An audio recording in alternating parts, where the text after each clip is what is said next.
The Hey, fluorescent it's gonna lights be all inside the right. Walmart on I'm Quarter G scared. hummed I the know way you're. they always did. That flat, colorless buzz that made everything look slightly worse than it was.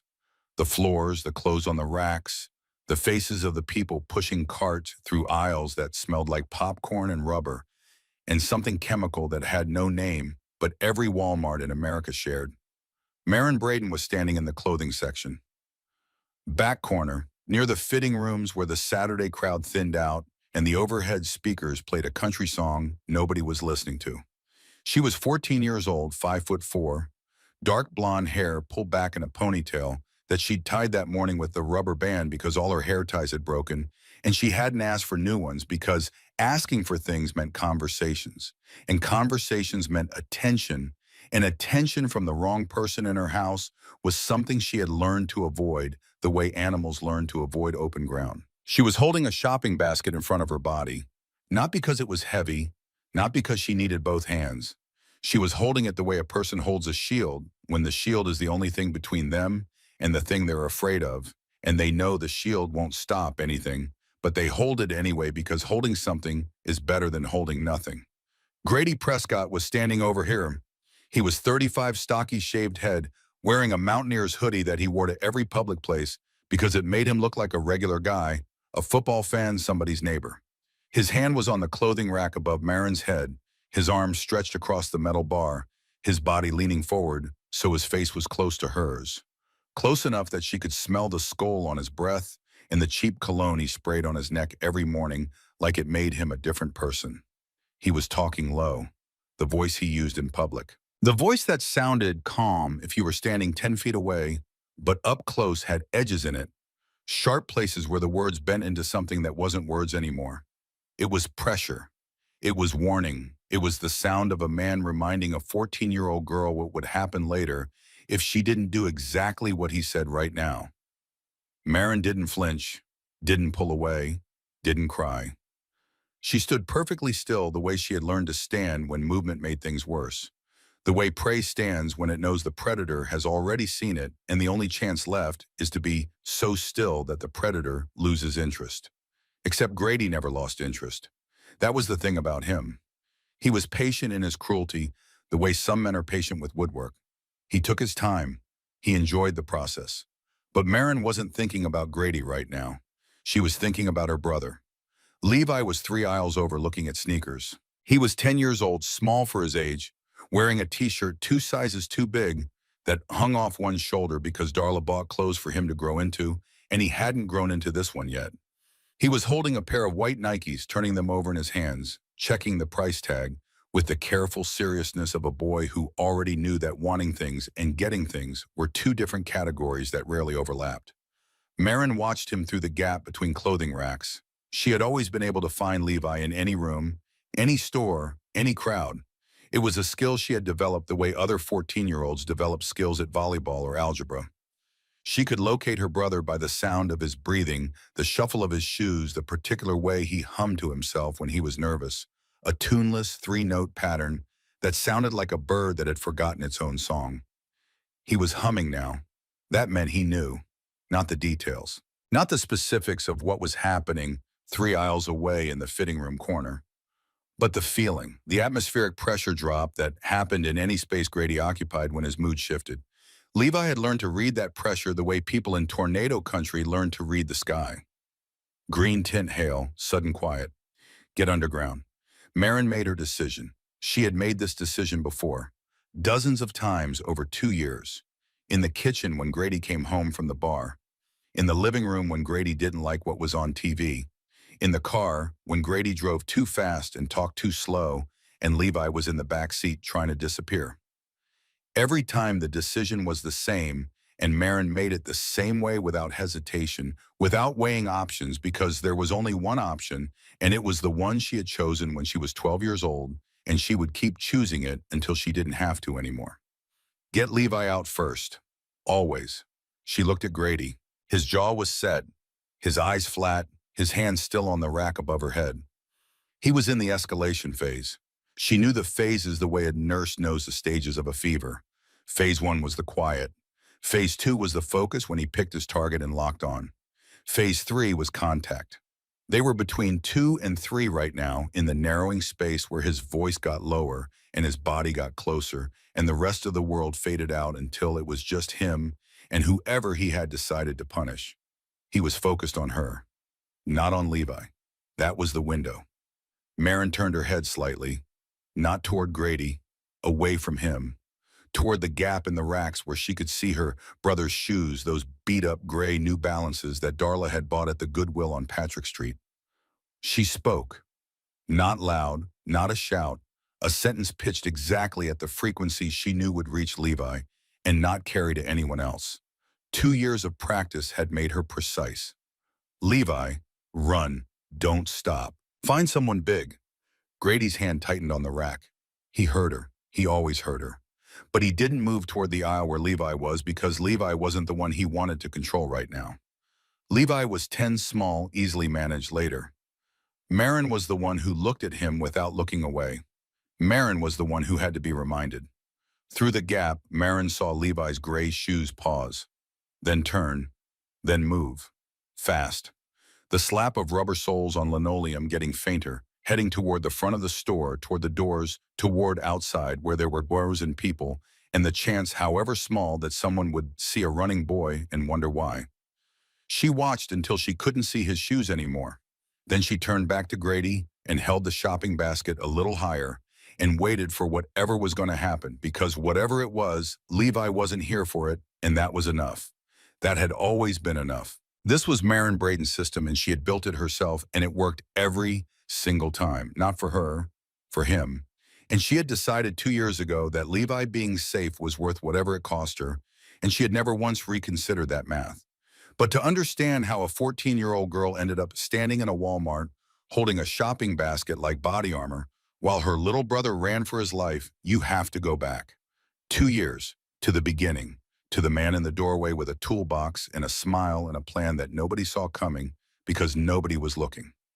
Darla Braden had been doing it alone for 6 years. Single mother, 2 kids. A duplex on the south side of South Charleston, West Virginia, the kind of place where the rent was reasonable because the landlord had given up on the roof and the porch tilted 3 degrees to the left, and the hot water worked on days that started with tea, and sometimes on Saturdays if you turned the knob a specific way that Marin had memorized and taught to Levi, because Darla was already at work by the time they needed to shower. Darla worked at the Cracker Barrel on McCorkle Avenue. Waitress, doubles most days because singles didn't cover the electric bill, and the electric bill was the one that scared her most because losing power meant losing heat in winter, and losing heat in winter with 2 kids meant a phone call from someone with a clipboard and a title that started with Child Protective. She was a good mother who was tired all the time.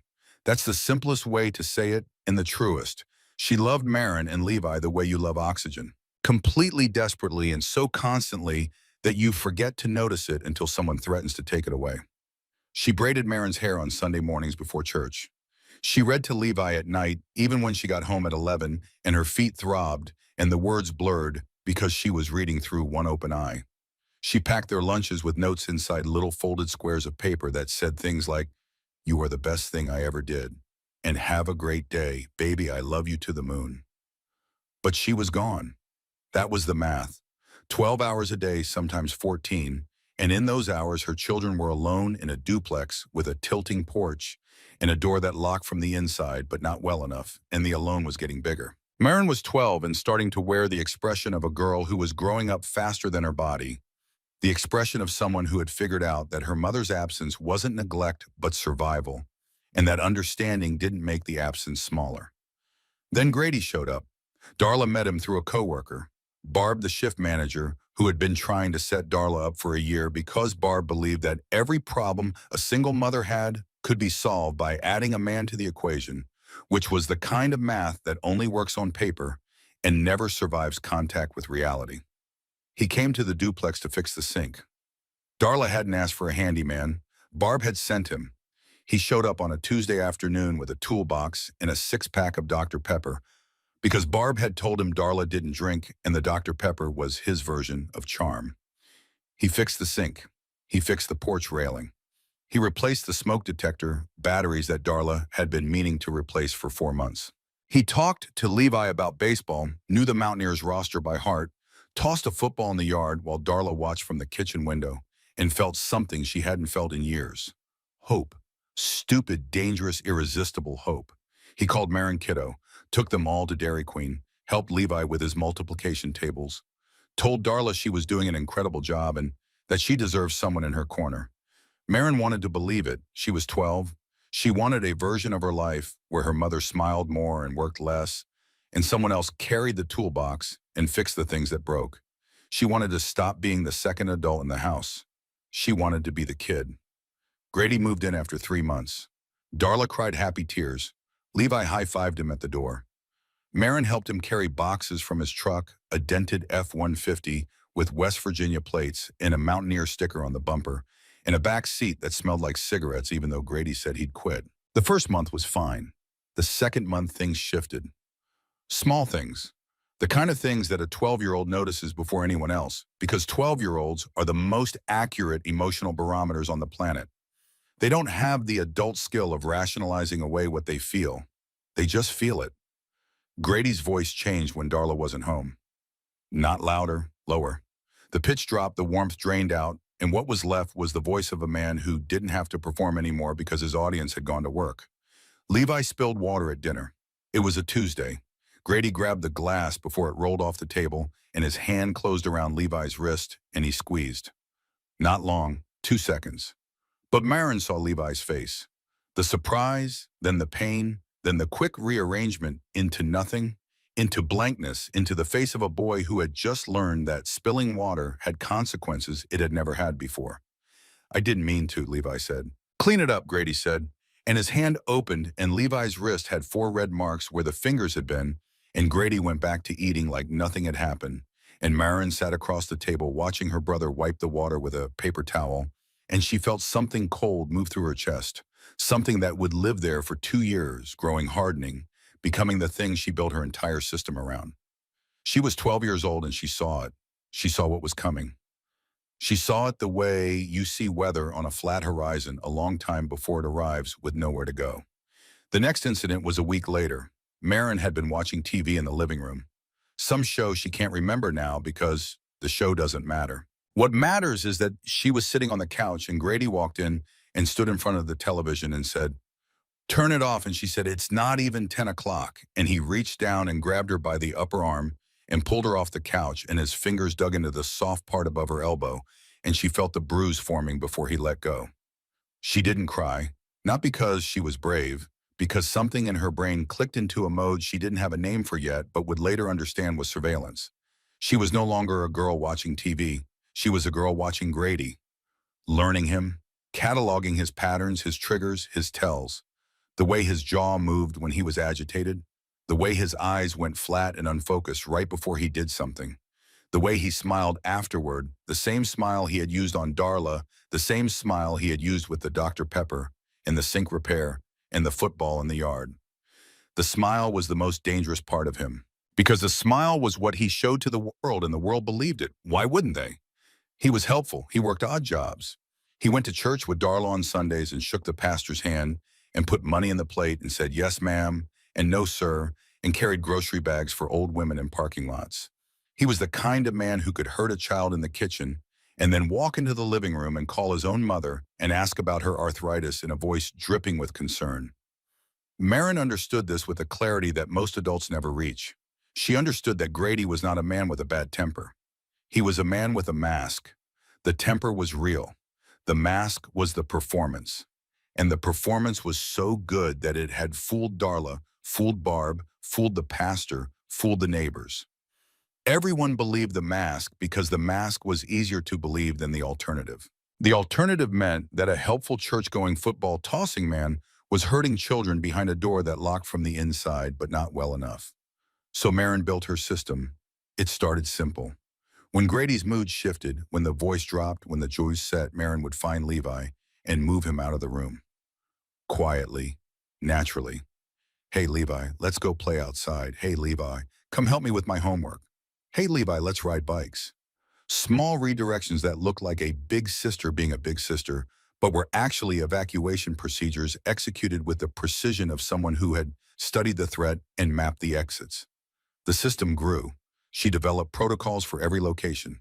At home, Levi's first exit was the back door to the yard, then over the fence to the Purdon's house next door, where Mrs. Purdon was always home and always had cookies and never asked questions that Marin didn't want to answer. In the car, Levi sat behind the passenger seat closest to the right side door, because if Grady stopped the car, Levi could get out on the sidewalk side.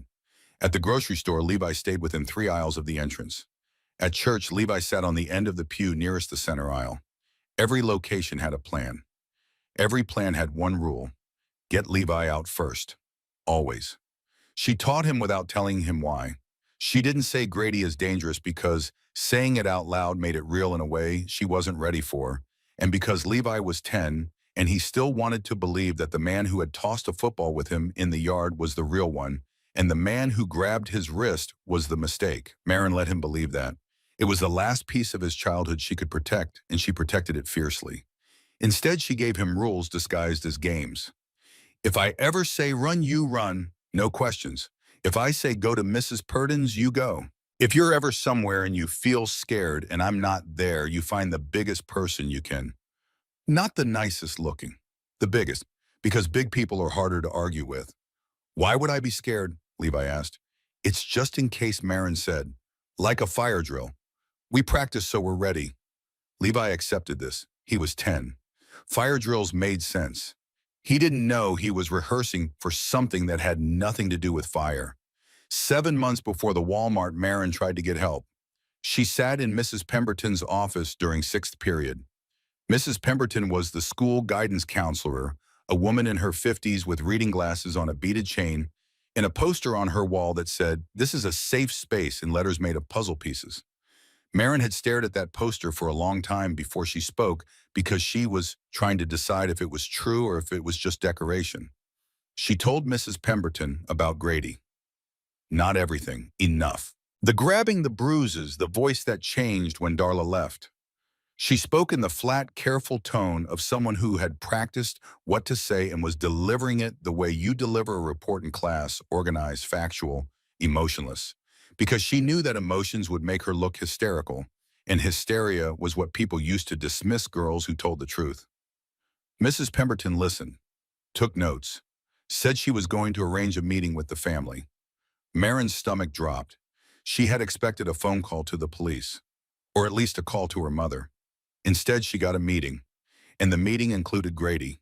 He came to the school on a Thursday, wore a button-down shirt, shook Mrs. Pemberton's hand, sat in the chair across from her desk with his ankle on his knee and his hands open in his lap, the posture of a man who had nothing to hide. He looked at Marin with an expression of loving concern that was so perfect, so practiced, so utterly convincing, that Marin felt the ground shift beneath her feet because she realized she was watching an artist at work. This was his masterpiece. This was what he was best at. Not the hitting, the performance after the hitting. Mrs. Pemberton, he said, and his voice was warm, worried, the voice of a man who cared deeply about a troubled child. Marin has been going through a tough time since her dad left. Darla and I have been trying to get her into counseling, but she's resistant. She has a vivid imagination and some behavioral issues that started before I was in the picture. I love these kids like they're my own, and it breaks my heart to hear that she's saying these things, but this isn't the first time she's made up stories for attention. He looked at Marin. The mask smiled. Behind the mask, the real face said, "See, nobody believes you. Nobody will ever believe you, Mrs." Pemberton nodded. She looked at Marin with the expression adults use when they've decided you're the problem, not the person you're reporting. It's a specific look. Part pity, part impatience. Part the subtle satisfaction of having resolved a complicated situation with a simple explanation. The girl is troubled. Case closed. Move on. Marin walked out of that office and sat in the bathroom for 30 minutes. Not crying, thinking. Processing what had just happened with the analytical mind of someone twice her age who had just watched the system fail in real time. She understood now. Words weren't enough. Her word against Grady's was a fight she would lose every time because he was an adult, and she was a child, and he was charming, and she was serious, and the world gave adults the benefit of the doubt and gave children appointments with school counselors who had safe space posters that were just decoration. She needed proof, physical, undeniable, dated proof that existed outside of her own mouth, because her mouth could be discredited, but paper could not. That night, Marin started writing. She took a composition notebook from her school supplies, the black and white marbled kind, with the sewn binding that cost $1 at the Dollar General. She wrote the date at the top of the first page. She wrote what Grady had done that week. Time, location, what happened, what he said, what he did. She wrote it the way she had spoken to Mrs. Pemberton, flat, factual, organized. No emotions, no adjectives, just the record. She wrote an entry every time something happened, sometimes twice a week, sometimes 4 times. She noted the date, she had bruises, and where they were. She noted the exact words Grady used. She noted when Levi was present and when he wasn't. She noted what Grady said afterward, the apologies that weren't apologies, the explanations that were threats wearing the clothing of reason. She kept the notebook under her mattress, but she was smart enough to know that one copy wasn't safe. Grady searched her room. She had found her drawers, rearranged twice, her backpack unzipped. When she hadn't unzipped it, her closet shelf disturbed. He was looking for evidence that she was telling people. He was looking for ammunition. So she made a second copy. Every 2 weeks, she took the notebook to school and transcribed the new entries into a second composition notebook that she kept in her hallway locker combination lock, and she was the only person who knew the combination. The locker was the safest place she had. Grady couldn't reach it. Darla didn't know about it. The school counselor had already proven herself useless. The locker was Marin's vault. 7 months of entries, every incident, every date, every word. A 14-year-old girl building a legal case with a dollar notebook in a school locker because every adult in her life had either failed to see or chosen not to look. That Thursday night, the night of the meeting with Mrs. Pemberton, Grady punished Marin. Not for what she had said, for making him drive to the school, for making him put on the button-down shirt, for making him perform. He resented the effort, and he took that resentment out on the girl who had caused it, and afterward, he sat on the couch and called his mother and asked about her arthritis in a voice that could have won an Academy Award. Marin lay in bed with the covers up to her chin and the notebook under her mattress, and her brother asleep in the next room, and she made a decision that she would not try to tell another adult until she had enough written down that the paper could speak for her. Because the paper didn't have behavioral issues. The paper didn't have a vivid imagination. The paper just had dates and facts, and dates and facts were harder to argue with than a 14-year-old girl. After that, the system had 2 parts. The protection part, which kept Levi safe, and the documentation part, which would someday, when the time was right, make someone listen. She just didn't know that someday was a Saturday at the Walmart on Corridor G now. 4:15 on a Saturday afternoon, and the Walmart parking lot was a mess. Every row, full carts rolling and the wind trucks double parked near the garden center. The South Charleston sun was cutting through the haze, 78 degrees, the kind of humid warmth that made the asphalt shimmer and the parking lot smell like hot rubber and exhaust. Levi Braden ran through the automatic doors. He ran past the greeter, a man in a blue vest who said no running in the store without looking up from his phone, without asking why a 10-year-old boy was sprinting through the entrance with red eyes and a face that was the color of chalk. No running in the store. That was the response. Not, why are you running, or are you okay, or where are your parents, but the rule, the policy, the script. Levi hit the parking lot at full speed, sneakers slapping asphalt, arms pumping the oversized t-shirt billowing behind him like a flag. He didn't know where he was going. He just knew the rules. Run. Don't stop. Find someone big. The parking lot was a grid of metal and glass.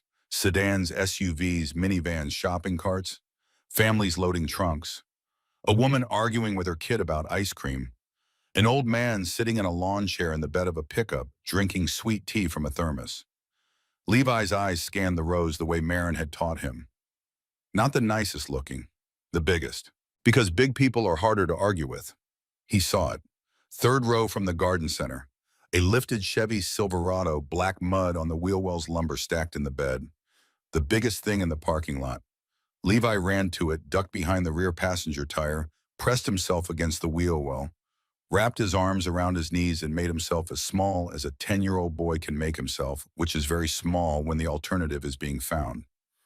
He was shaking, not from cold, from something else, From the thing that happens to a child's body when the adrenaline is still pumping, but the running is over and there's nothing left to do but hide and shake and breathe and try not to make noise.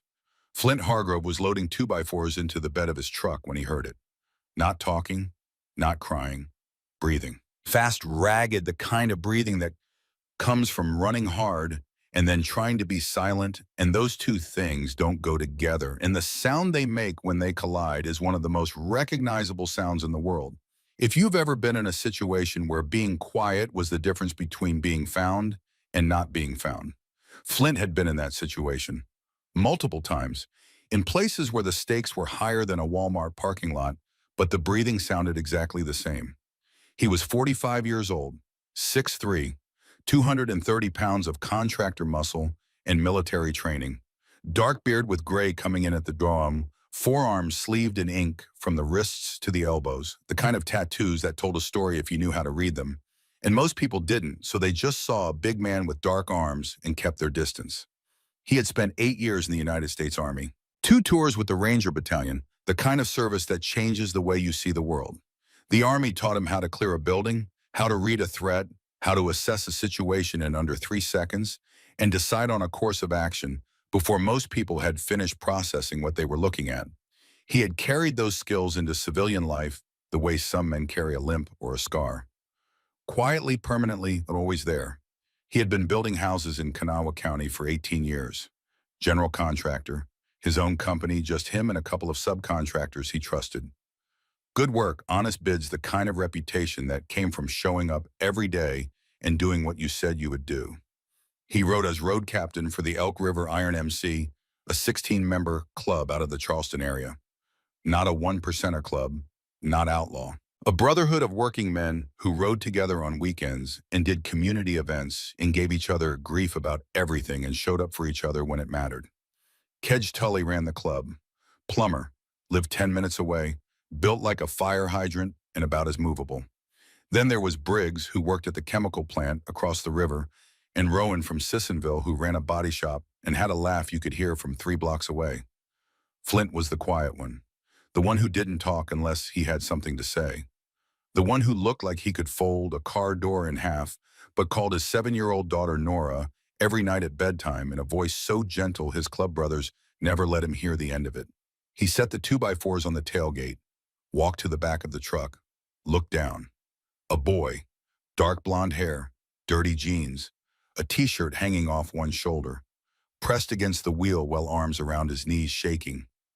Eyes red, past crying. In that phase after crying where the body shuts everything down except the part that keeps you hidden, Flint didn't crouch, didn't crowd the kid, just stood there, hands visible, open, the way you stand when you want someone to know you're not a threat. Hey, you okay? The boy looked up. She told me to run, so I ran. Your truck was the biggest thing I could hide behind. The words hit Flint the way certain words hit you when they come from a child. Not in the head, in the chest, in the place where logic doesn't operate and instinct does. Who told you to run, my sister? Marin. She's still inside with Grady. Who's Grady? My mom's boyfriend. 3 words, flat, factual, the way you say the name of something you've been living for so long that you don't have emotions about it anymore, just information. Levi had explained this before. To no one who listened, the explaining had become its own kind of exhaustion. She told me to go. She said, run and don't stop and find someone big. So I ran. What's your name, Levi? Levi Braden. I'm 10. Levi, where's your mom? Working.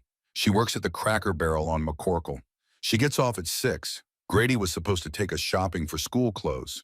He was in a bad mood when he picked us up. He's always in a bad mood. The boy paused, swallowed. He was being rough with Marin in the store, grabbing her arm. She kept pulling away, and he kept grabbing harder. Nobody said anything. Nobody in the whole store said anything. People just walked past like they didn't see it. Flint felt his jaw tighten. The muscles in his neck corded. He recognized the feeling. Not anger, not yet. Something colder, something more functional. The operational switch that flips when you've identified a threat and your body starts routing power away from emotion and toward action. How old is Marin? 14. And she told you to run. She always tells me to run. When things get bad, she tells me to go. She puts herself between me and Grady, and she tells me to go somewhere safe. She's been doing it since Grady moved in. That was 2 years ago.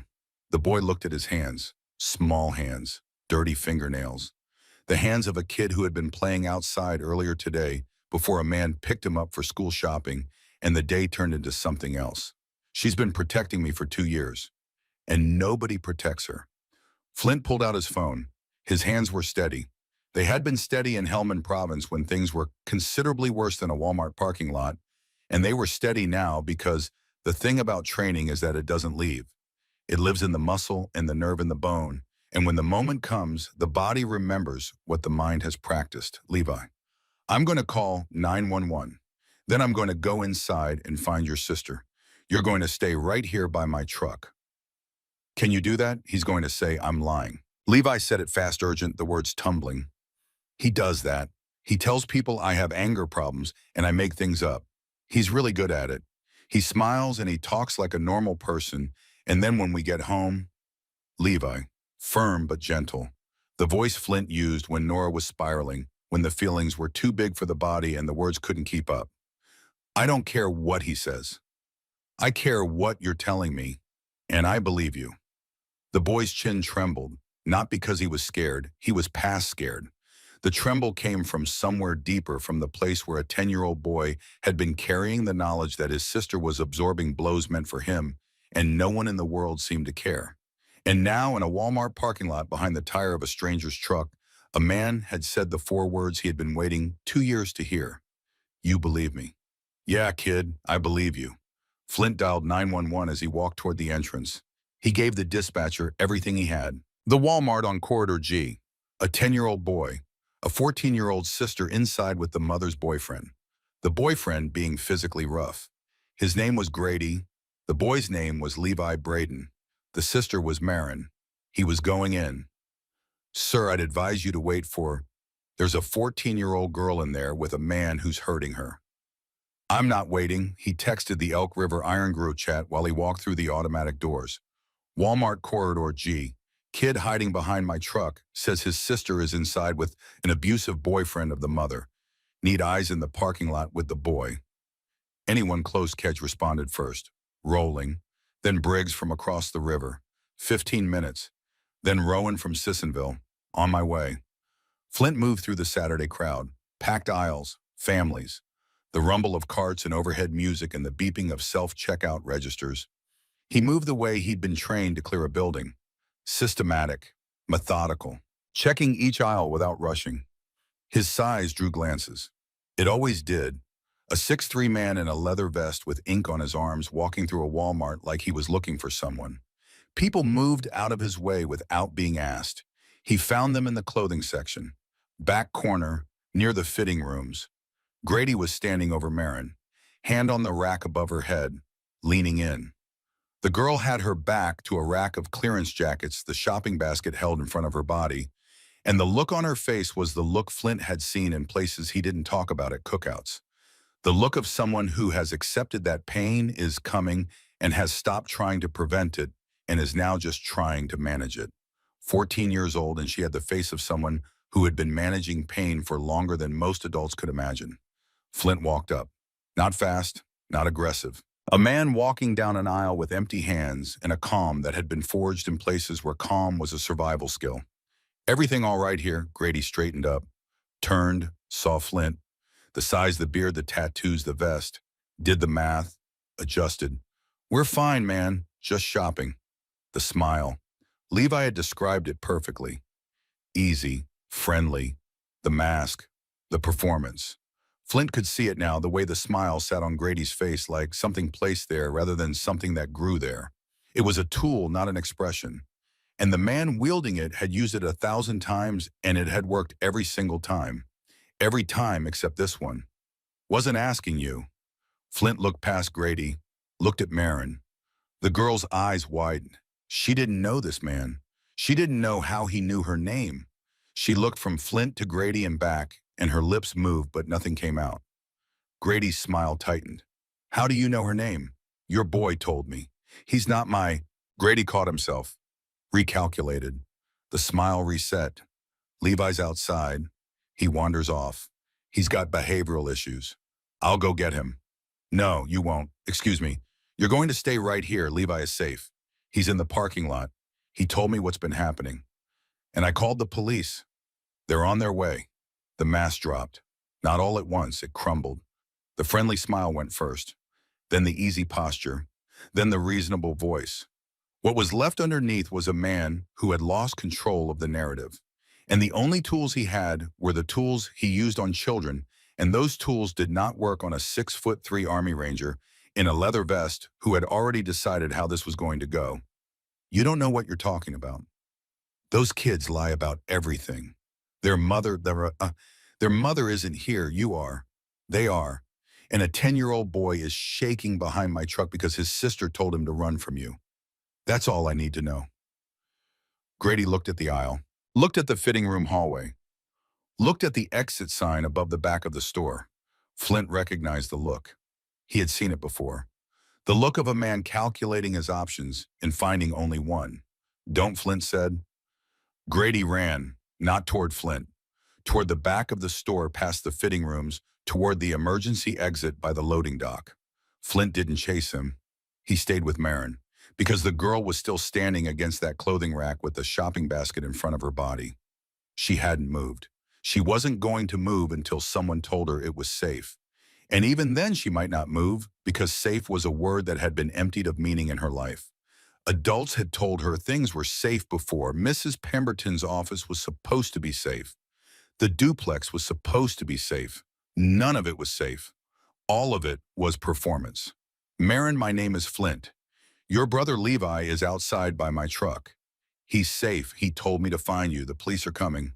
The police. Grady just ran. He's gone. She didn't move, didn't speak, just stood there holding the basket, looking at Flint with the expression of a girl who was trying to determine if this was real or if this was another situation where an adult said the right words and then nothing changed. She had been here before, in Mrs. Pemberton's office, with the safe space poster, with the words that sounded right but led nowhere. Is Levi really okay? He's really okay. He's sitting behind my truck. My guys from the club are on their way to stay with him.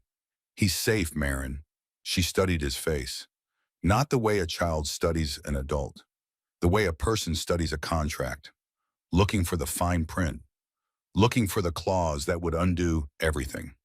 Then something in her face changed. Not a collapse, not relief. Something smaller. A loosening. A fraction of the tension leaving the muscles around her eyes, the muscles that had been holding her face together for 2 years. She set the basket down, carefully, like it mattered, like everything had to be done carefully because careful was how she had survived. She set it on the floor next to the clearance rack, and she stood there with her arms at her sides, and then her arms started shaking, and she sat down on the floor between the clearance jackets and the shelf of folded jeans, and she put her face in her hands. Flint didn't touch her, didn't try to comfort her.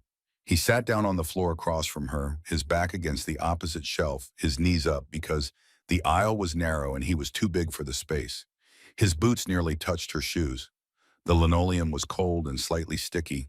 The overhead light buzzed, and he just sat there, present, not pushing, not asking questions, not trying to fix anything. Just the biggest, most heavily tattooed man in the Walmart sitting on the floor of the clearance section, waiting for a 14-year-old girl to feel safe enough to breathe, because that's what she needed. Not a rescue, not a speech, not a plan. She needed 60 seconds where nothing was expected of her, where no one was grabbing her arm or asking her to be brave or telling her to stand still or demanding that she explain. She needed to sit on a cold floor and put her face in her hands and let the shaking move through her body and out the other side. And Flint gave her that. Because the Army had taught him a lot of things, but the most important one was this. Sometimes the bravest thing you can do for someone is stay in the room and say nothing, and let them feel what they need to feel without turning it into something about you. A Walmart associate appeared at the end of the aisle. A young woman, maybe 20, blue vest name tag, the look of someone who had been told something was happening in clearance and didn't know what. Sir is everything. Police are coming. Can you make sure nobody comes down this aisle? Yes. Okay. Two South Charleston police officers arrived 6 minutes later. By then, Kedge was already in the parking lot with Levi standing next to Flint's truck, thick arms crossed, the boy sitting on the tailgate now, instead of hiding behind the tire. Briggs rolled in 3 minutes after that. Then Rowan. By the time the officers entered the store, there were three bikers in the parking lot with Levi, and the boy had stopped shaking. Kedge had bought him a bag of Doritos from the vending machine near the garden center entrance. Levi ate them slowly, one chip at a time, sitting on the tailgate of Flint's truck, his feet dangling, looking at the three large men standing around him like a wall. Not a wall to keep him in, a wall to keep everything else out. He looked at Kedge, looked at Briggs, looked at Rowan, three men with beards and tattoos and leather and bikes and the kind of presence that takes up space in a parking lot. The kind of men that other people give a wide berth. The kind of men that a 10-year-old boy had been taught to find. Find the biggest person you can. Big people are harder to argue with. His sister had told him that. She had been 12 when she said it. She had figured out at 12 that the world responds to dialogue and presence, and that a child's voice, no matter how truthful, is easy to dismiss unless there is someone large and undeniable standing behind it. She was 14 now, sitting on the floor of the Walmart clearance section with her face in her hands, and for the first time in 2 years, there was someone large and undeniable sitting across from her. Not saving her, not telling her what to do, just sitting there, letting her breathe. The police found them there. Two officers, one male, one female. They stood at the end of the aisle and saw a girl sitting on the floor and a man the size of a defensive lineman sitting across from her, in the aisle quiet and still, and the fluorescent lights buzzing overhead. Marin looked up when the officers spoke. She looked at them the way she had looked at Flint, assessing, measuring, deciding whether these were adults who would listen or adults who would nod and schedule a meeting. And then she started talking, not all at once, not in a flood, in a steady, measured stream, the way water comes through a crack in a dam, controlled and precise, because the girl had spent 2 years learning to control everything about herself, even the way she told the truth. She spoke in the same flat, factual tone she had used with Mrs. Pemberton, but this time there was something different behind it. This time there was a man the size of a truck sitting 3 feet away who had believed a 10-year-old boy in a parking lot without asking for proof, and that changed the equation. That changed everything. She told them about Grady. 2 years, the escalation, the moods, the system she built for Levi, the meeting with Mrs. Pemberton where Grady's mask worked perfectly, and the counselor chose the smile over the truth. The notebook under the mattress, the second copy in the school locker. She told them about today. Grady picked them up. Bad mood. Got worse in the store. She read the signals, knew it was escalating, made the call, told Levi to run, stayed behind. I told Levi to run today because Grady was getting worse and we were in a public place, and I thought if Levi was outside, at least he'd be safe. I didn't have a plan for me. I just had a plan for him. You've been doing that a long time, the female officer said. Since I was 12. 2 years. Every time it happened, I made sure Levi was somewhere else first. That was my only rule. Get Levi out. Then deal with whatever happens. 14 years old. And her only rule for 2 years had been to save her brother first. Flint was still sitting on the floor when Marin finished talking. He hadn't moved, hadn't interrupted. He had just been there, a presence in the periphery, solid and silent. The kind of presence that says, I'm not going anywhere without using words. The female officer helped Marin stand. The girl's legs were stiff from sitting on the cold linoleum. She rose carefully the way she did everything. Carefully, because careful was the only mode she had. Flint stood too. His knees popped. He was too old to sit on Walmart floors, but he would do it again tomorrow if a kid needed him to. He walked behind Marin as the officers led her toward the front of the store, maintaining distance, not crowding, just present. The biggest man in the building following a 14-year-old girl through the Saturday crowd like an escort, like a shadow, like the thing that stands between a person and whatever might be waiting around the next corner. The automatic doors opened. The afternoon sun hit Marin's face. She stopped, stood in the entrance, looked out at the parking lot. She saw the police cars. She saw the motorcycles. 3 of them parked in a row near Flint's truck, chrome catching the sun. She saw Levi, sitting on the tailgate, between Kedge and Briggs, eating Doritos, not shaking, not hiding, just sitting there, feet dangling, looking like a kid. Just a kid. Not a kid running from something. Just a kid on a tailgate with a bag of chips and two large men standing guard like they had nowhere else in the world to be. Marin stood in the Walmart entrance and looked at her brother and something in her chest that had been locked for 2 years, something she had sealed shut and reinforced and built walls around because opening it would have made her unable to function, cracked. Just a fraction. Just enough. And she stood there in the automatic doorway between the fluorescent inside and the sunlit outside, between the store where she had been trapped and the parking lot where her brother was free, and she let the crack exist without trying to close it. Because for the first time in 2 years, someone big had believed her brother, and someone big had come inside for her. And the system she had built, the system that was only supposed to protect Levi, had accidentally, impossibly, finally protected her too. Not because she had planned it, she had never had a plan for herself. But Levi had run, and he had found the biggest thing in the parking lot. And the biggest thing in the parking lot had a voice like gravel and a heart that broke exactly once that afternoon when a 10-year-old boy said the word she and started shaking. Because she wasn't a stranger. She was his sister. And the reason she told him to run was because she couldn't. The South Charleston Police Dispatch logged the call at 4:22 p.m. 2 units were sent to the Walmart on Quarter G. The first arrived at 4:28, the second at 4:31. By the time both units were on scene, Grady Prescott had been gone for 9 minutes out the emergency exit by the loading dock, across the back parking lot, past the dumpsters and the pallets of shrink-wrapped merchandise, and the employee smoking area where three Walmart associates on break watched a man in a Mountaineers hoodie sprint past them without a word. None of them called anyone. None of them asked why a grown man was running out the emergency exit of a Walmart on a Saturday afternoon like the building was on fire.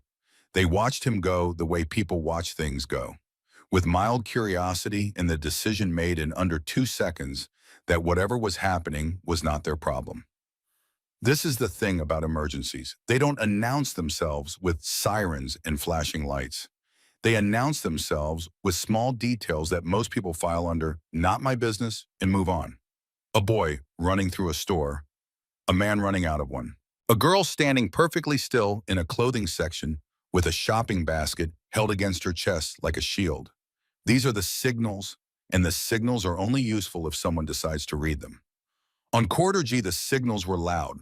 They had been loud all afternoon, and the only person who had read them was a 10-year-old boy crouched behind a tire because his 14-year-old sister had taught him how. Inside the Walmart, the female officer, whose name was Sergeant Dana Kessler, was sitting with Marin in the fitting room area. They had moved there from the clearance aisle because the aisle was a public space and Marin's story was not a public thing. The fitting room hallway was narrow and quiet, with beige carpet and mirrors on both walls, and a bench meant for people waiting to try on clothes. Marin sat on the bench. Her hands were in her lap, fingers interlaced, knuckles white. She was still doing the thing she did. The careful thing, the controlled thing. Every word measured, every sentence structured, every emotion held at arm's length. Because she had learned that emotion made adults uncomfortable, and uncomfortable adults stopped listening. Sergeant Kessler was listening. She was a woman in her early 40s with short brown hair and a calm that came from 15 years of patrol in a county where calm was a professional requirement. She had a daughter the same age as Marin. She was thinking about that daughter now, the way you think about your own child, when another child is telling you something that makes the world feel like a place you need to protect your kid from more than you already are. Marin Kessler said, "Do you know where Grady might have gone? He'll go somewhere with reception. He needs to call my mom before she hears it from someone else." That's what he does. He gets ahead of the story. He's always the first person to explain what happened, because if he explains it first, his version becomes the real one. Kessler looked at her. Most 14-year-olds don't talk about narrative control. Most adults don't either. But Marin had spent 2 years living inside the narrative of a man who was better at storytelling than anyone she knew. And she had learned the hard way that the person who tells the story first is the person who gets believed. She was right. At 4:34 p.m., 12 minutes after leaving the Walmart, Grady Prescott called Darla Braden at the Cracker Barrel on McCorkle Avenue. Darla was in the middle of a six-top carrying a tray of chicken fried steak and mashed potatoes and gravy boats, and the kind of sweet tea that comes in glasses big enough to swim in. Her phone buzzed in her apron pocket. She saw the name. Grady. She set the tray down on the table, told the family she'd be right back, and stepped into the hallway between the kitchen and the gift shop where the noise was lower and the air smelled like maple syrup and old wood. "Hey, everything okay?" His voice was calm. That was the first thing she noticed. Not panicked, not angry, not the voice of a man who had just run through a loading dock and across a parking lot. Calm, measured, reasonable. "Listen, there was a situation at the Walmart. The kids were acting up, and some biker guy got involved and made it into a whole thing. He called the case. I left because the guy was getting aggressive and I didn't want to escalate it. You might get a call from the police. If you do, just tell them it was a misunderstanding." "The kids are fine. You know how Marin gets." Darla stood in the hallway, the maple and wood smell pressed against her. Through the swinging door, she could hear the kitchen, the clatter of plates, and the sizzle of grills and the Spanish and English of the cooks overlapping.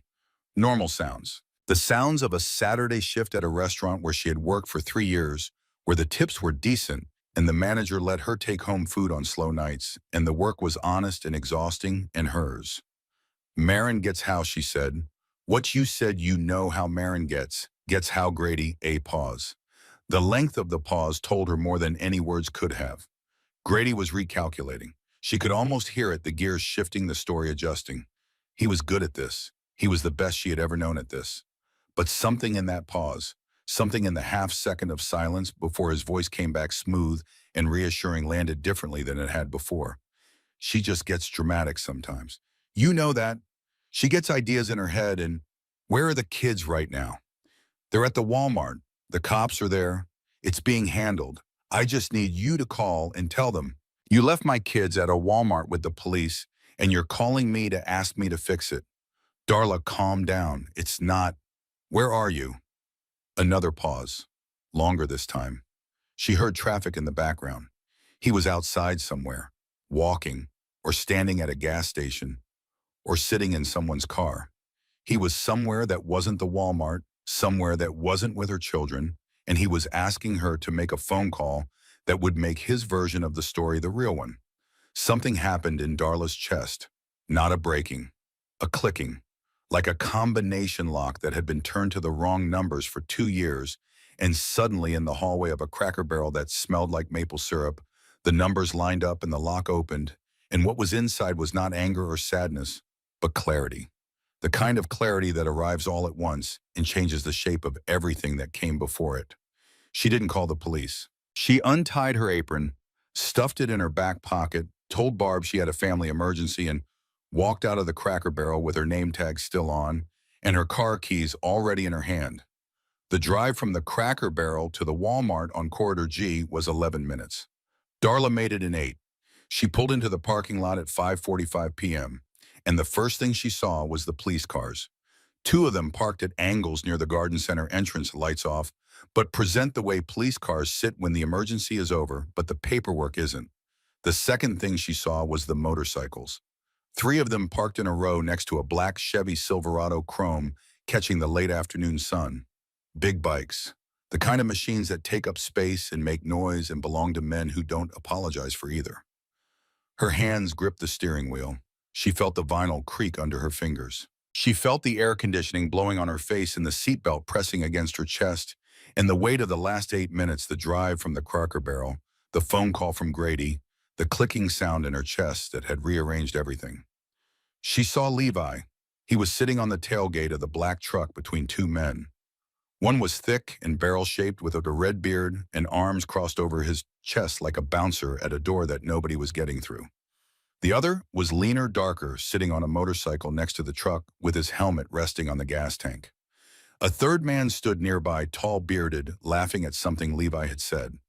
Levi was eating Doritos. His feet were dangling off the tailgate. His gray New Balances, the Goodwill ones, hung 6 inches above the asphalt. He looked small between the 2 men. Not scared small, safe small, the small of a boy who had found the wall he'd been looking for and was sitting behind it. He looked up when her car pulled in. He slid off the tailgate. The Doritos bag stayed on the truck bed. He walked toward her. Not running, walking. The walk of a kid who was done being scared and was now just tired and wanted his mother. His hands were at his sides. His face was calm. The shaking was gone. Whatever had been vibrating through his body behind the tire of that truck had worked its way out somewhere between the Doritos and the bikers and the simple, enormous fact that someone had believed him. Darla was out of the car before she knew she was moving, down on one knee on the asphalt. The parking lot surface was warm and rough through her black work pants. The sun was behind Levi, turning his dark blonde hair into a bright outline, and she couldn't see his face clearly because her eyes were doing the thing eyes do when the information coming in is too much for the system to process. Levi, baby, are you okay? I'm okay, Mom. He walked into her arms. She held him. The parking lot asphalt dug into her knee. The afternoon sun cut between the parked cars and long orange slats. A shopping cart rolled past them, pushed by. Nobody carried by the wind, and the wheels squeaked in a rhythm that sounded like something counting down. The big guy believed me, Mom. The big guy with the truck. He believed me, and he went inside and got Marin. Darla's arms tightened around her son. Her eyes were open, looking over his shoulder at the Walmart entrance, at the automatic doors that opened and closed as Saturday shoppers moved in and out, oblivious, carrying bags and pushing carts, and living inside the version of the world where a trip to Walmart was just a trip to Walmart. Where's Marin inside with the police? And then Levi said the words that undid her. Mom, Grady was hurting her. He's been hurting her. She didn't tell you because, I didn't tell you because, he said if we, I know, baby, I know. She said it before he could finish. She said it because he didn't need to finish. She said it because the clicking sound in her chest had opened a door, and behind the door was every small thing she had not seen, every signal she had not read, every moment in the last 2 years when something felt wrong, and she told herself it was stress or imagination or the natural friction of blending a family. Every Tuesday night when Marin was quieter than usual, every morning when Levi's eyes tracked Grady across the kitchen the way a bird tracks a cat, every Sunday when Grady smiled at the pastor and shook hands and put money in the plate, and she thought, this is a good man. This is a man who cares. This is the help I've been praying for. I know, baby, I know. And I'm sorry. I'm so sorry I didn't see it. She held him on the parking lot asphalt with the late afternoon sun cutting between the parked cars, and she felt the 2 years collapse inside her like a building, falling floor by floor, each floor a day. She had gone to work, believing her children were safe, and come home, believing her children were fine and fallen asleep, believing that the man in her house was the man he showed the world. She had been wrong. She had been wrong for 730 days, and every one of those days, her daughter had been standing between her son and a man who hurt children, and her daughter had not told her because her daughter had tried to tell someone else, and that someone else had believed the man instead of the girl, and after that, her daughter had stopped trusting adults to do the thing adults were supposed to do.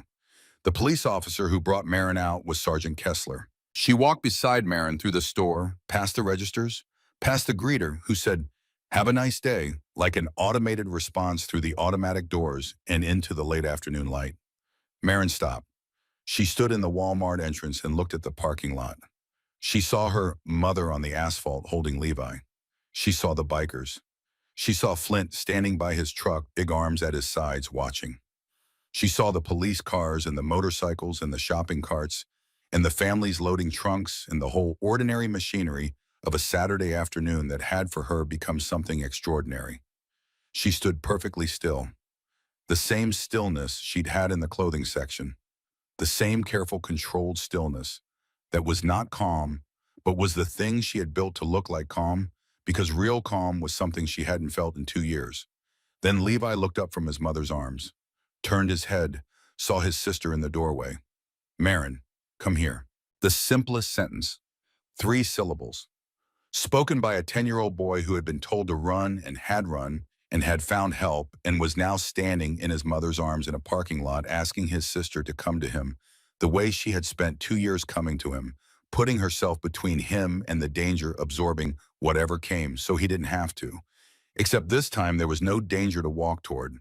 This time there was only the asphalt and the sun and her mother and her brother and three bikers in a truck and a man named Flint who had sat on a Walmart floor and said nothing and let her breathe.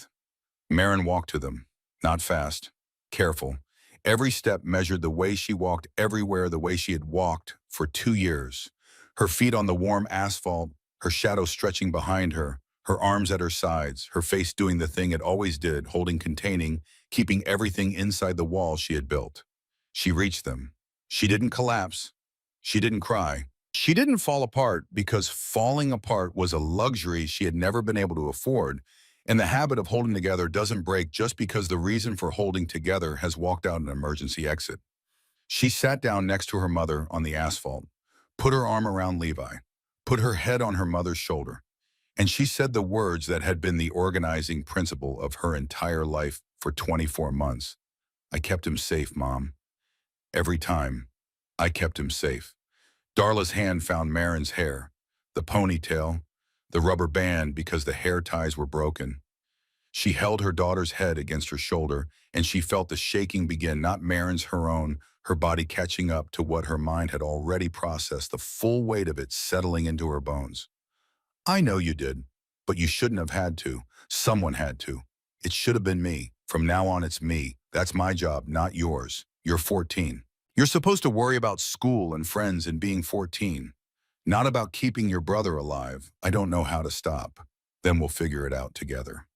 They sat on the parking lot asphalt, the three of them, a mother in a Cracker Barrel uniform, and a 14-year-old girl with a rubber band in her hair, and a 10-year-old boy with Dorito dust on his fingers. And the sun was low now, and the shadows were long, and the Walmart parking lot was still full of people who had no idea that something had just broken open 20 feet from their shopping carts. Marin looked at her mother. Darla's name tag was still pinned to her shirt. The tag said Darla in block letters, and below it, in smaller letters, happy to help. Marin had never noticed how those words looked before. Happy to help.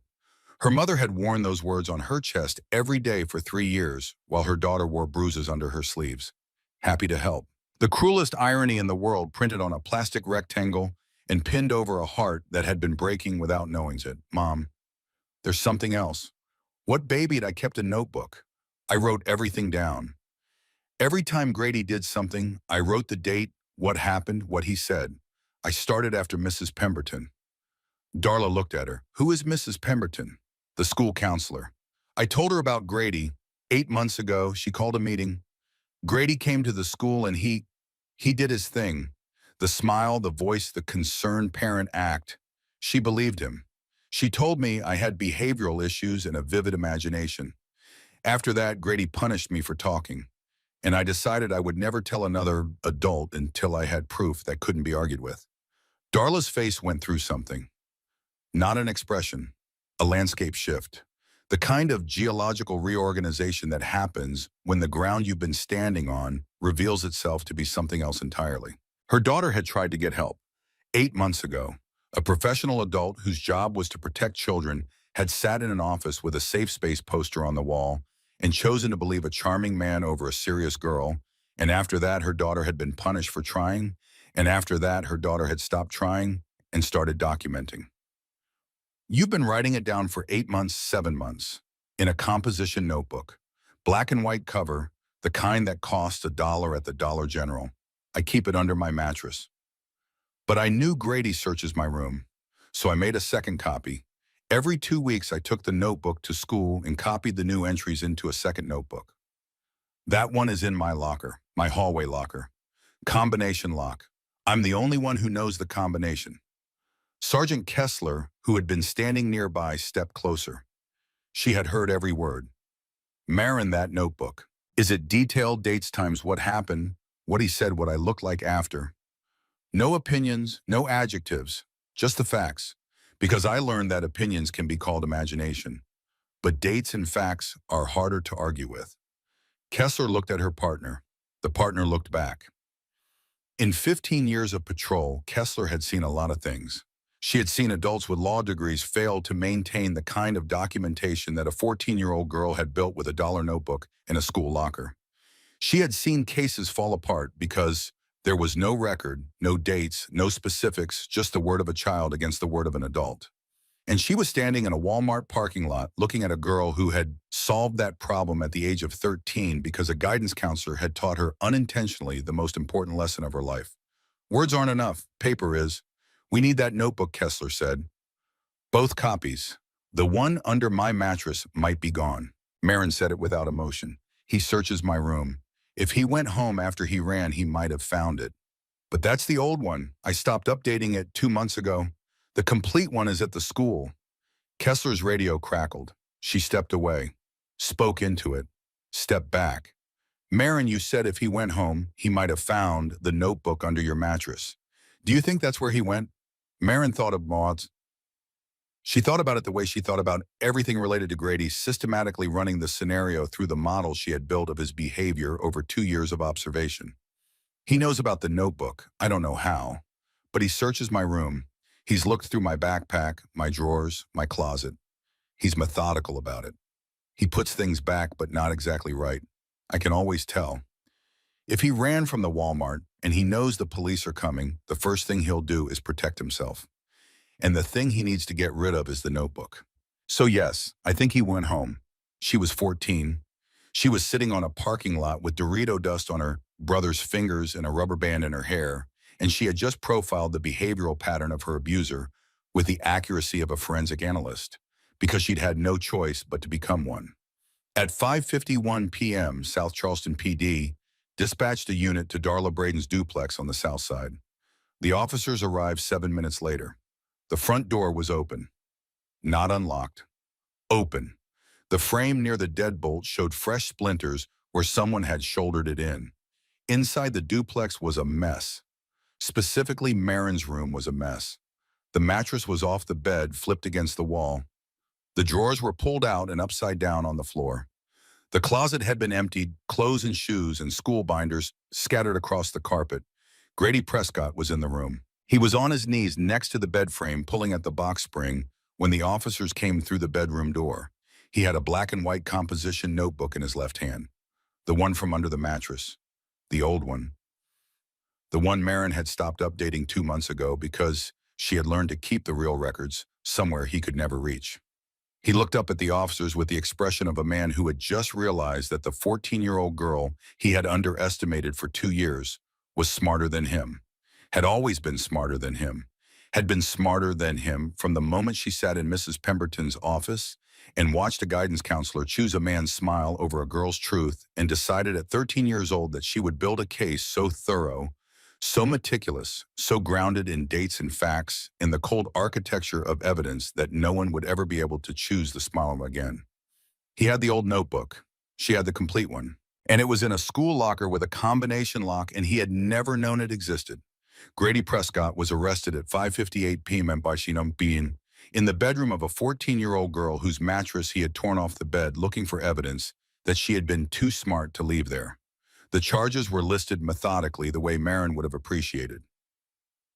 2 counts of assault on a minor, child endangerment, fleeing the scene of an active investigation, unlawful entry, destruction of property. He was handcuffed on the floor of Marin's room, surrounded by the scattered contents of her life, her school binders and her shoes and her clothes, and the officer who cuffed him later said that the man didn't fight, didn't resist, didn't say a word. He just kept looking at the composition notebook in the evidence bag, like he couldn't understand how a dollar notebook and a girl with no power had beaten him. It hadn't been the notebook that beat him, it had been the girl. The notebook was just the weapon she had built, because every other weapon available to her, her voice, her honesty, her willingness to tell an adult the truth, had been taken away. Back at the Walmart, Flint was standing by his truck. Kedge was next to him, arms crossed, quiet. Briggs was sitting on his bike with his helmet on the tank. Rowan was leaning against his bike, thumbs hooked in his belt loops. None of them were talking. 4 men who had built lives out of being loud and taking up space, standing silent in a Walmart parking lot while a mother held her children on the ground. There was nothing to say, not because there were no words, but because the words that existed were too small for what they had witnessed. A 10-year-old boy running for help, a 14-year-old girl who had stayed behind, a system built by a child because the adults in her life had failed to build one for her. Kedge looked at Flint. The 2 men had known each other for 12 years, ridden together in heat and rain, and that one January ride to Beckley that they both agreed was the worst idea anyone had ever had. They had buried a club brother together. They had built a ramp for a veteran's wheelchair together. They had the kind of friendship that doesn't require conversation because the silences are already full. Kedge looked at the family on the asphalt, looked back at Flint. "We should do something," he said. "We did something. I mean after. Something that lasts. So the next kid who runs out of a store finds someone who knows what to do." Flint didn't respond, but he heard it. And the idea, which would become something real, something with a name and a purpose and a bright orange card in every Walmart in Kanawha County, started there. In a parking lot. In a silence between two men who had learned that sometimes the thing you're supposed to do finds you in a place you weren't expecting. Darla found Flint before she left. Marin and Levi were in the car. Levi in the back seat, already drifting into the half-sleep of a child whose adrenaline has finally burned off his head against the window. His eyes closing, his body giving in to the exhaustion that follows the kind of fear no 10-year-old should know. Marin was in the front passenger seat, buckled in, sitting the way she always sat, straight, careful, her hands in her lap, her eyes forward, still holding together because the habit was older than the reason, and the body doesn't know the crisis is over just because the mind does. Darla stood in front of Flint. She was still in her Cracker Barrel uniform. Black pants, name tag, the apron stuffed in her back pocket. Her eyes were swollen. Her hands were steady. "Levi said you believed him. First thing he said, the big guy believed me. He told me his sister said to run. Didn't need to hear anything else. A lot of people would have heard that and called security, or told him to go back inside, or assumed he was playing around. You know what the Walmart greeter said when Levi ran past him? He said no running in the store. My kid was running for his life, and a grown man told him to slow down." Flint didn't say anything. There wasn't anything to say. People have looked at my kids and not seen what was happening. Marin's teacher, our neighbors, the school counselor. Her voice cracked on the next word. Me, I was working doubles to keep the lights on and I missed it. I missed all of it.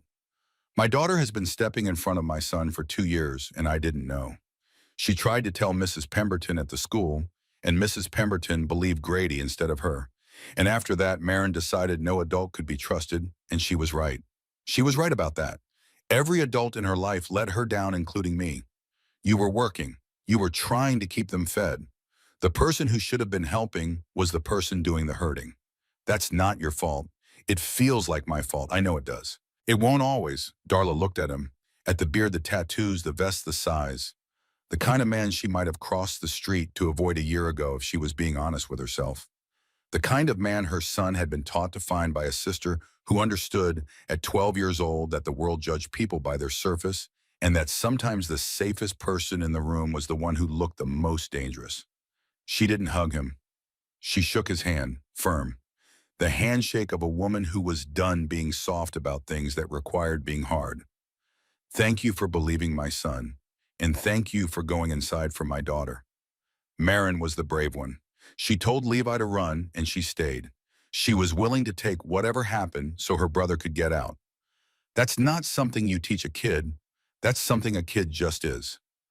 Darla held the handshake for an extra second. Then she let go, turned, walked to her car, got in, pulled the door shut with the careful precision of someone who was holding herself together the same way her daughter held herself together, through structure and control and the absolute refusal to break in front of people, because breaking was something you did later alone in the dark when the children were asleep and the house was quiet and the only witness was the ceiling above your bed. She pulled out of the parking lot. The car turned left onto Corridor G, and the taillights shrank and the evening traffic swallowed them, and they were gone. Flint stood by his truck. The parking lot was thinning out. The Saturday rush was over. The sun was lower, the shadows longer, the light turning that warm amber that happens in West Virginia in the minutes before the mountains eat the horizon. Kedge came up beside him, put a hand on his shoulder, didn't say anything. Just the hand, the weight of it. The pressure that said, "I'm here and I saw it, and we'll figure out what comes next." Briggs started his bike. The engine cracked the quiet like a gunshot, then settled into the low rolling rumble that sounds like a heartbeat if you've been around bikes long enough. Rowan started his next. Then Kedge. 3 bikes idling in a row, chrome and black paint and exhaust vapor in the amber light. Flint got in his truck. The cab smelled like sawdust and diesel, and the faint, sharp smell of the lumber still stacked in the bed. He sat behind the wheel and looked at the parking space in front of him. 3rd row from the garden center, the spot where Levi had crouched behind his tire, the spot where a 10-year-old boy had whispered, "She told me to run," and a 45-year-old man had felt his heart break for the first time in a way that the army and the divorce and the distance from his daughter had not managed to break it. He pulled out of the spot. The 3 bikes fell in behind him. 4 machines moving through the parking lot in a loose formation, past the garden center, past the cart corral, past the front entrance where the automatic doors opened and closed and opened and closed for the Saturday shoppers who were still shopping, still buying, still living inside the version of the world where a Walmart was just a Walmart and a parking lot was just a place where you left your car. The convoy turned onto Corridor G, the bikes spread out, Kedge on the left, Briggs on the right, Rowan behind. Flint's truck in the center. They rode like that for a mile the way they always rode in formation in sync, in the particular silence of men who have seen something together and will carry it together and don't need to talk about it to know it's there.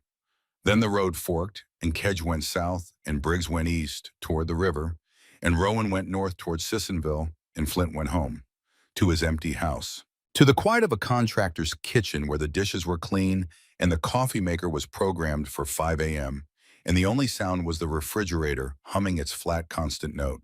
He called Nora at bedtime. 8 o'clock, the way he did every night. "Hey, Pumpkin, Daddy, guess what? I lost another tooth. The one on the side. Mama said the tooth fairy's coming tonight." "That's awesome. Did it bleed a little?" "Mama put a wet paper on it." "Daddy, do you think the tooth fairy is real or is it Mama?" "What do you think? I think it's Mama. But I think the money is real." Flint laughed. The laugh surprised him. It came from somewhere below, the thing that was sitting on his chest, the weight of the afternoon, the boy behind the tire, the girl on the floor, the mother on the asphalt. The laugh came up through all of it, and it didn't erase any of it, but it existed alongside it the way laughter and grief can exist in the same body at the same time without canceling each other out. "That's smart thinking, Nora." "Daddy, are you okay?" "You sound different." "I'm okay. I had a long day. But I'm okay. Did you help someone?" She asked this sometimes. She knew her father helped people, not in the abstract charitable sense, in the specific physical sense. He built houses, he fixed things, he showed up when his phone rang, and his club brothers needed something. Nora had absorbed this about her father the way children absorb the core truths of their parents, not through explanation, but through observation. Her father was a man who helped. It was as fundamental to her understanding of him as his beard and his truck and his bedtime voice. "Yeah, Pumpkin, I helped someone today." "Good. Mama says helping is the best thing. Your mama's right." He said goodnight, set the phone on the kitchen counter, stood in the quiet of his house, and thought about a 14-year-old girl who had been helping her brother for 2 years and nobody had helped her. And she had not complained, had not stopped, had not broken, had simply built a system and maintained it with the discipline of someone who understood that nobody was coming, and that nobody was coming was not a reason to stop. She had kept a notebook, a dollar composition notebook from the Dollar General. She had written in it for 7 months. She had made a second copy and locked it in her school locker because she knew that the man who hurt her also searched her room. And she had been right because when the police found him, he was on his knees in her bedroom with the old notebook in his hand, and the real one was in a locker he didn't know about. 14 years old. And she had outthought him. She had outthought the school counselor. She had outthought every adult who had chosen comfort over truth. She had built a case alone in silence with a dollar notebook and a combination lock, and when the moment came, the case was there. Complete, detailed, undeniable. Not because anyone had taught her how, because she had taught herself. Because she had learned at 13 that the world gives adults the benefit of the doubt and gives children appointments with guidance counselors. And she had decided that if the world wasn't going to believe her voice, she would give it something it couldn't argue with. Paper, dates, facts, the quiet, relentless architecture of truth built one entry at a time in a notebook that cost $1 and was worth more than any testimony a courtroom had ever heard. because it was the work of a girl who had no power and no allies and no one to turn to, and she had turned that nothing into evidence. Flint stood in his kitchen and thought about that, and then he went to bed and lay in the dark and thought about it some more, and the thought didn't leave. It stayed the way certain thoughts stay heavy and bright and permanent, like a nail driven into wood. The kind of thought that changes the shape of what comes next, because what comes next was a phone call and a courtroom and a woman named Nadine Fay who would stand up in a room full of strangers and say, "I know what he did because he did it to us too," and a bright orange card in every Walmart in Kanawha County. But that was later. That was part three. Right now, it was Saturday night in South Charleston, West Virginia. A 14-year-old girl was in a duplex with a broken front door and a mattress that was back on the bed, but not the same bed, not really, because the room had been searched and the searching had changed it the way violence changes a room even after you clean it up. The girl was lying in that bed in the dark, and her brother was asleep in the next room, and her mother was sitting at the kitchen table with a cup of coffee she wasn't drinking, staring at the wall doing the math on 2 years of missed signals. And the girl was not sleeping.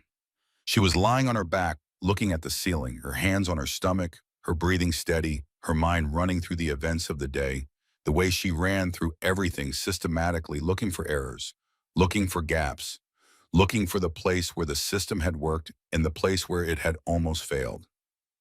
The system had worked. Levi was safe. Grady was arrested. The notebook was in police custody, both copies, the old one from the mattress and the complete one that Sergeant Kessler had retrieved from the school locker that evening after Marin gave her the combination, the first time she had ever given that combination to anyone. The system had worked. And the girl who had built it was lying in the dark, 14 years old, and she was not relieved. She was not celebrating. She was not feeling the feelings that people expect you to feel when the thing you've been fighting is finally gone. She was feeling the thing that comes after. The empty space, the place where the hypervigilance used to be, the constant scanning, the mood reading, the exit mapping, the protocol running. All of it had been purpose. All of it had been structure. All of it had been the architecture of survival.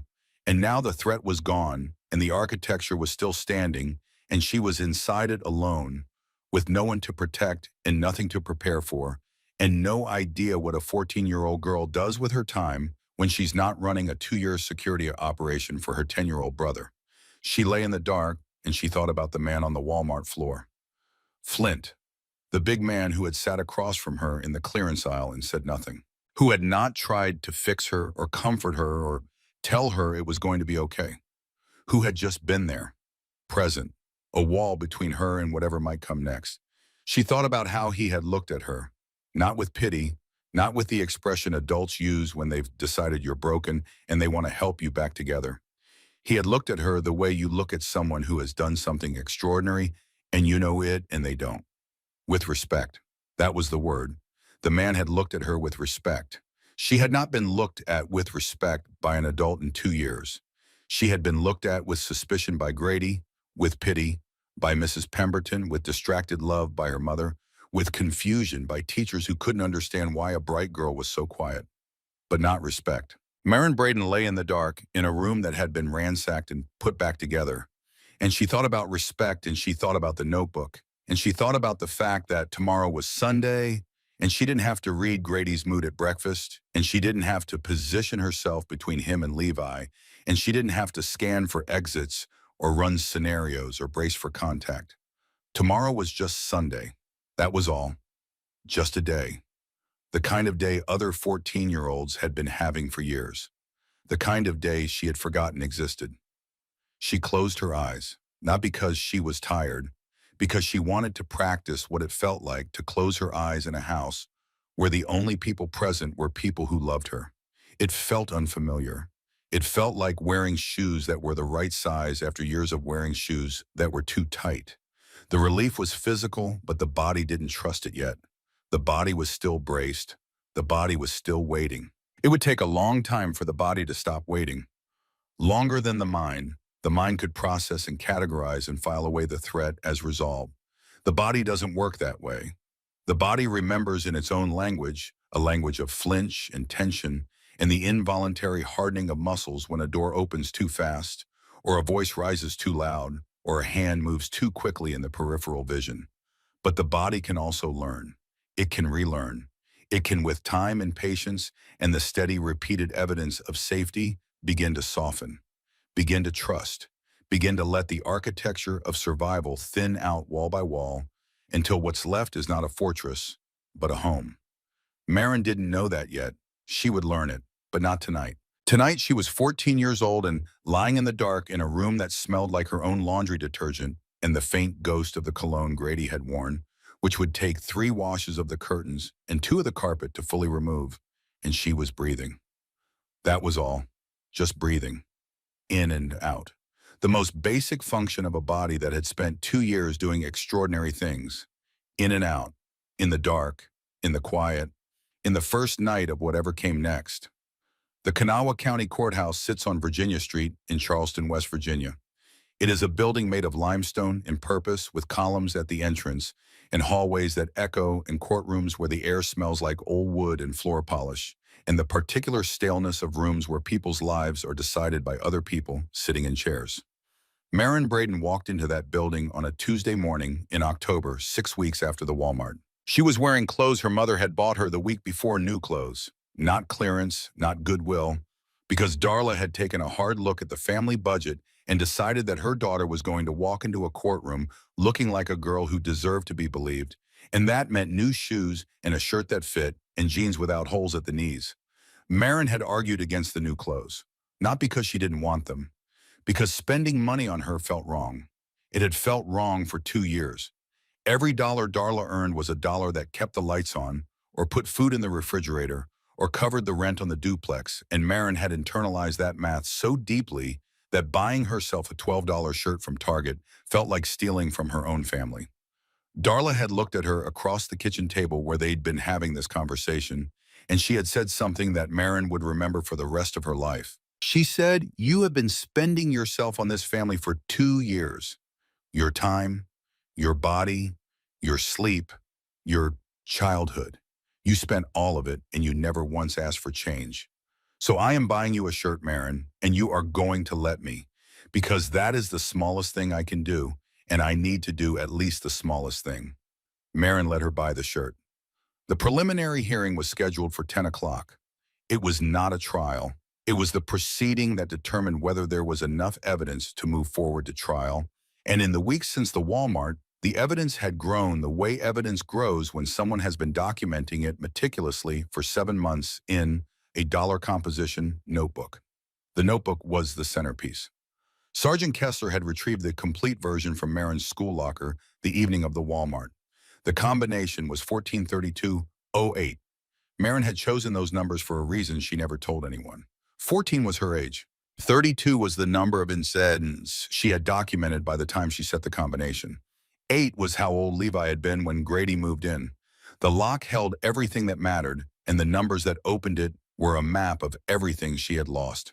The prosecution had entered the notebook as evidence. 117 handwritten entries spanning 7 months.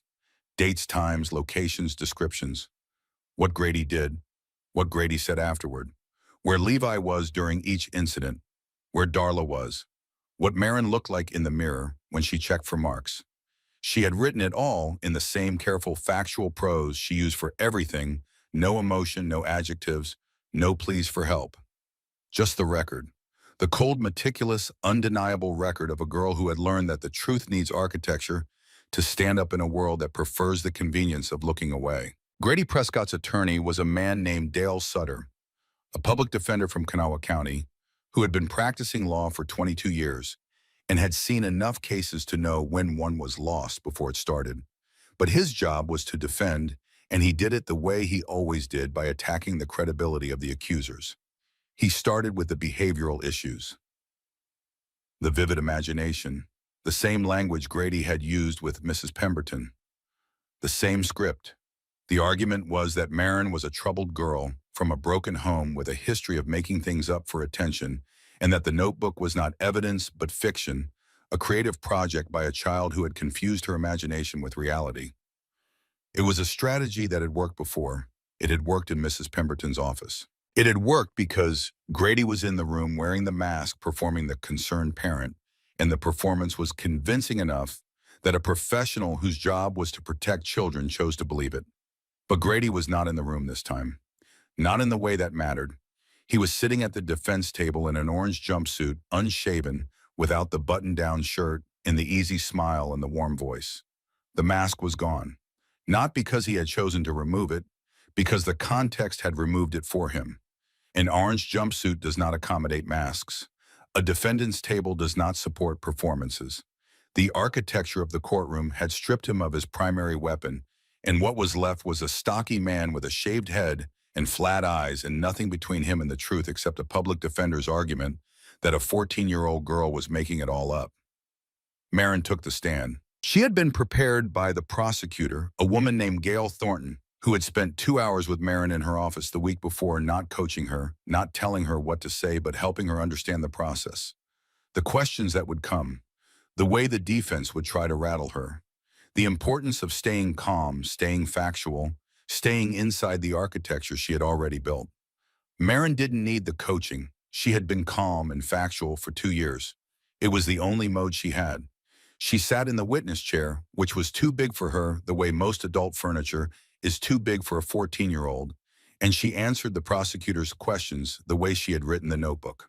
Dates, times, what happened, what he said, where Levi was, where her mother was, what she did to protect her brother, how she learned to read Grady's moods, how she built the system, how she tried to tell Mrs. Pemberton, how Mrs. Pemberton believed Grady, how she started the notebook that night in bed in the dark with a pen and a composition book, and the decision that if adults wouldn't believe her voice, she would give them something they couldn't argue with.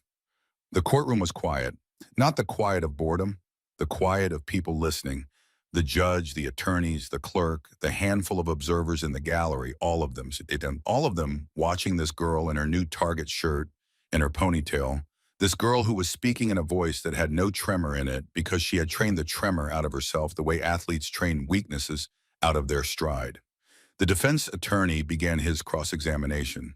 He was gentle at first, the way lawyers are gentle when they're approaching a child witness, because juries and judges notice when an adult is aggressive with a kid, and the optics matter as much as the substance.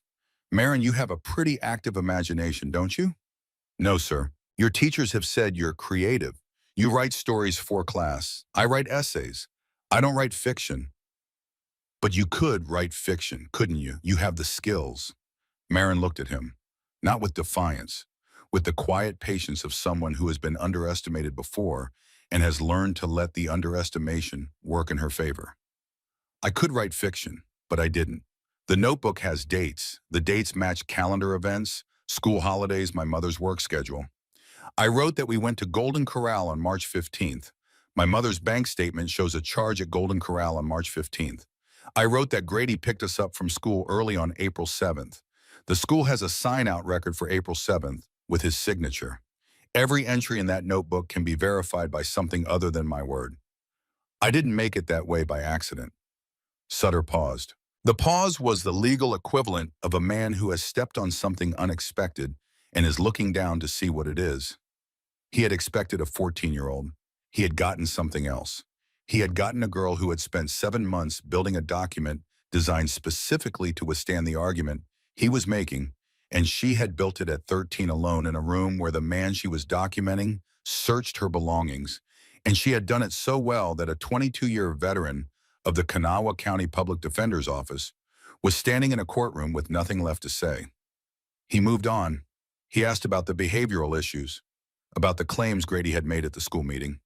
Marin answered each one the same way, with facts, with dates, with the structural integrity of someone who had been stress testing her own credibility for months because she knew this moment was coming and she had prepared for it the way she prepared for everything. Methodically, completely, without leaving gaps. Then the thing happened that nobody in the courtroom expected. Gail Thornton, the prosecutor, called a witness that was not on the original list. The defense objected. The judge allowed it after a brief sidebar. The courtroom doors opened and a woman walked in.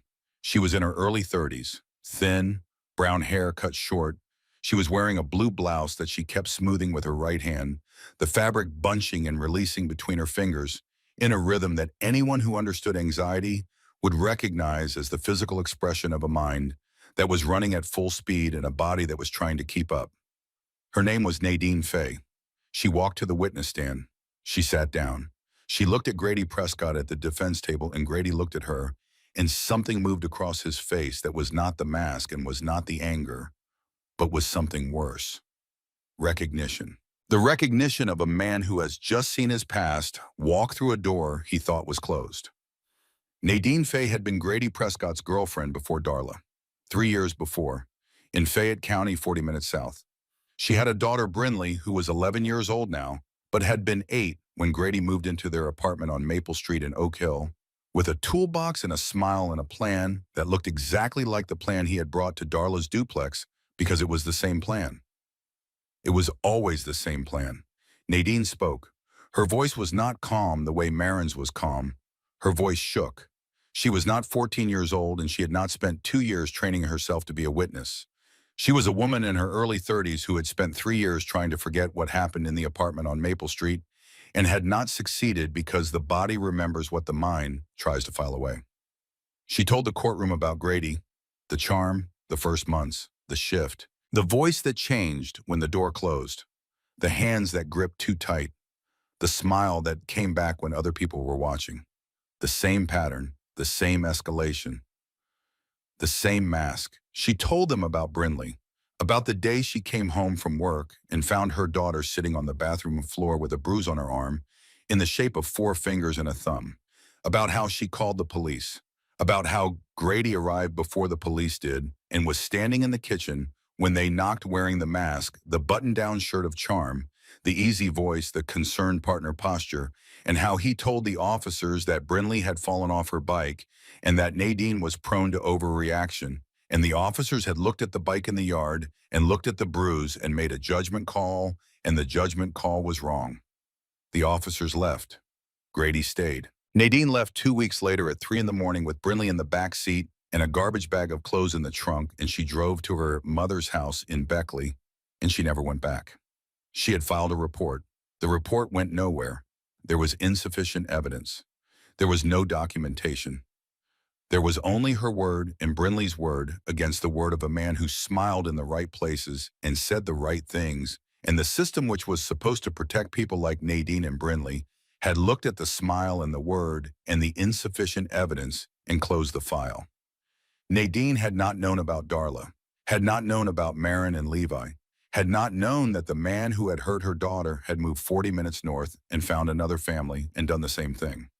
She learned about it the way most people learn about things in small-town West Virginia. Someone who knew someone who read something in the newspaper told someone at a church potluck in Oak Hill, and that someone called Nadine, and Nadine sat in her car in her mother's driveway in Beckley and read the article on her phone and felt the thing that people feel when they discover that the monster they escaped went on to find someone else.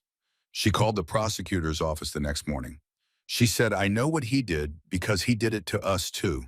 And I don't have a notebook with dates and facts and entries. I wish I did. But I have a daughter who still flinches when a man raises his voice, and that should count for something." Nadine looked at Marin in the courtroom. Marin was sitting in the gallery now, next to her mother, next to Levi, who was holding Darla's hand and swinging his feet because the bench was too tall for his legs to reach the floor. Nadine looked at this 14-year-old girl who had done the thing that she, an adult, had not been able to do. Build a record, document the pattern, create the evidence that turns a he said, she said into something that can't be argued with. That girl did what I couldn't, Nadine said, and her voice broke on the word girl because the word carried the weight of everything she wished she had done and hadn't. I didn't write anything down. I didn't keep records. I just ran. And because I didn't have proof, he walked. He walked and he found another family, and he did it again. This girl, this 14-year-old girl, sat in her room with a notebook, and she wrote down every single thing he did. And because she did that, he can't walk this time. She looked at Grady. He was looking at the table. Not at her, not at anyone. His hands were flat on the surface, his shoulders curled inward, the posture of a man whose architecture was collapsing in real time. Nadine Faye's testimony established pattern. It established that Grady Prescott was not a good man who had made a mistake with one family. He was a man who had a method. Charm, then control, then escalation. The toolbox and the smile and the move-in, the mask for the outside world, the reality behind closed doors. He had done it before. He was doing it again. And the only reason it stopped this time was because a 12-year-old girl had watched a guidance counselor choose a man's smile over a child's truth and decided that she would build a weapon the guidance counselor could not ignore. Grady Prescott pleaded guilty 4 weeks later. His attorney had advised a plea after the preliminary hearing, after the notebook, after Nadine, after the weight of the evidence made trial a guaranteed loss. The plea carried a sentence that reflected the pattern. This was not a single incident. This was a system, the same word Marin used for her protection protocols, except Grady's system was designed to destroy, and Marin's was designed to survive, and in the end, the survival system outlasted the destruction system because a dollar notebook turned out to be stronger than a practiced smile.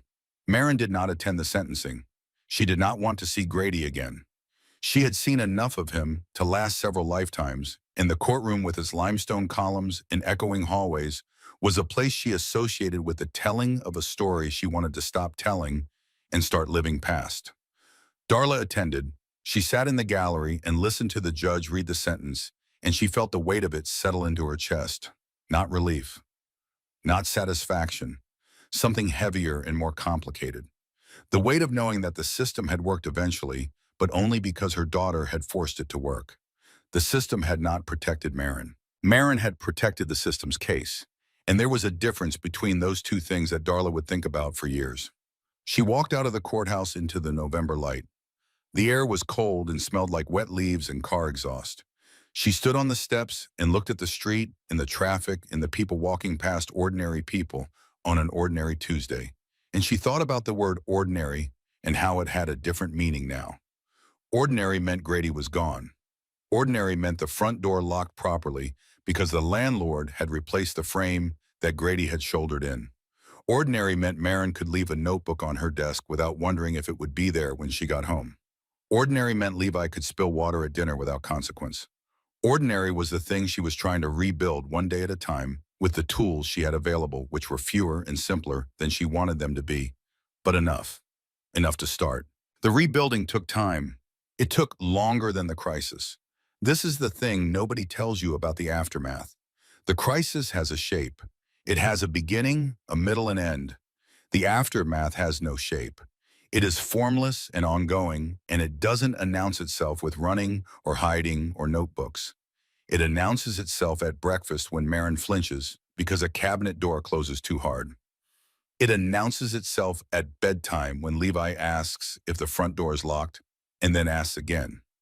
It announces itself in the grocery store when Darla sees a mountaineer's hoodie on a stranger and her hands go cold. Darla quit the doubles at Cracker Barrel. She took a day shift position at the hospital, patient services, answering phones and processing intake forms.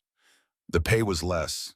The hours were human. She was home by 5 every day, which meant she was there when Marin and Levi got home from school, which meant the duplex had a person in it who was supposed to be there, and that person was their mother, and her presence changed the air the way opening a window changes the air. Not a fix, a start. She said something about it once to a friend at church. The friend had asked how she was managing on less money. I used to think keeping the lights on was the most important thing, Darla said. It's not. Being home is. The lights don't matter if your kids are sitting in the dark. Levi started therapy in November. A woman named Dr. Klein, whose office was on the second floor of a building on Capitol Street that had a fish tank in the waiting room. Levi liked the fish tank. He liked the blue tang that hid behind the fake coral and came out when the room was quiet. He told Dr. Klein that the blue tang reminded him of himself, hiding until it felt safe, coming out when the noise stopped. The therapy took a year to show results that looked like results. For 12 months, the work was invisible. It happened in the spaces between the words, in the pauses where Levi sat on the couch in Dr. Klein's office and stared at the fish tank and let the silence do what silence does when it's held by someone who isn't trying to fill it. Slowly in increments so small they were measured in breaths rather than milestones. Levi stopped flinching when adults raised their voices. He stopped checking the front door 3 times before bed. He stopped sleeping with his shoes on, which was a thing he had been doing for 2 years, because Marin had taught him to be ready to run, and the readiness had become a habit, and the habit had become a symptom. He still talked about the truck, in therapy, in school essays, in conversations with Flint when the Elk River Iron came around for community events, which they did more frequently now because the club had decided in the way that motorcycle clubs decide things collectively without a vote, through the consensus of men who recognize a moment that requires action, that the Braden family was part of their territory now, not their property, their responsibility. Levi talked about the truck the way people talk about landmarks. The tire was warm from the sun. The asphalt was rough under his knees. The wheel well smelled like road dust and brake fluid. The lumber in the truck bed smelled like sawdust, and underneath that diesel from the tailpipe, and underneath that something else, something he couldn't name but associated with safety. He told Dr. Klein that the 5 minutes behind the tire were the bridge. That's the word he used. Bridge. He said everything before the truck was one thing, and everything after the truck was another thing, and the 5 minutes behind the tire was the bridge between them. He told Flint the same thing at a club cookout the following spring. The Elk River Iron held cookouts at Kedge's property, a 3-acre lot outside of Charleston, with a barn and a fire pit and enough parking for the bikes and a view of the Elk River that looked like something from a postcard if you ignored the chemical plant on the opposite bank.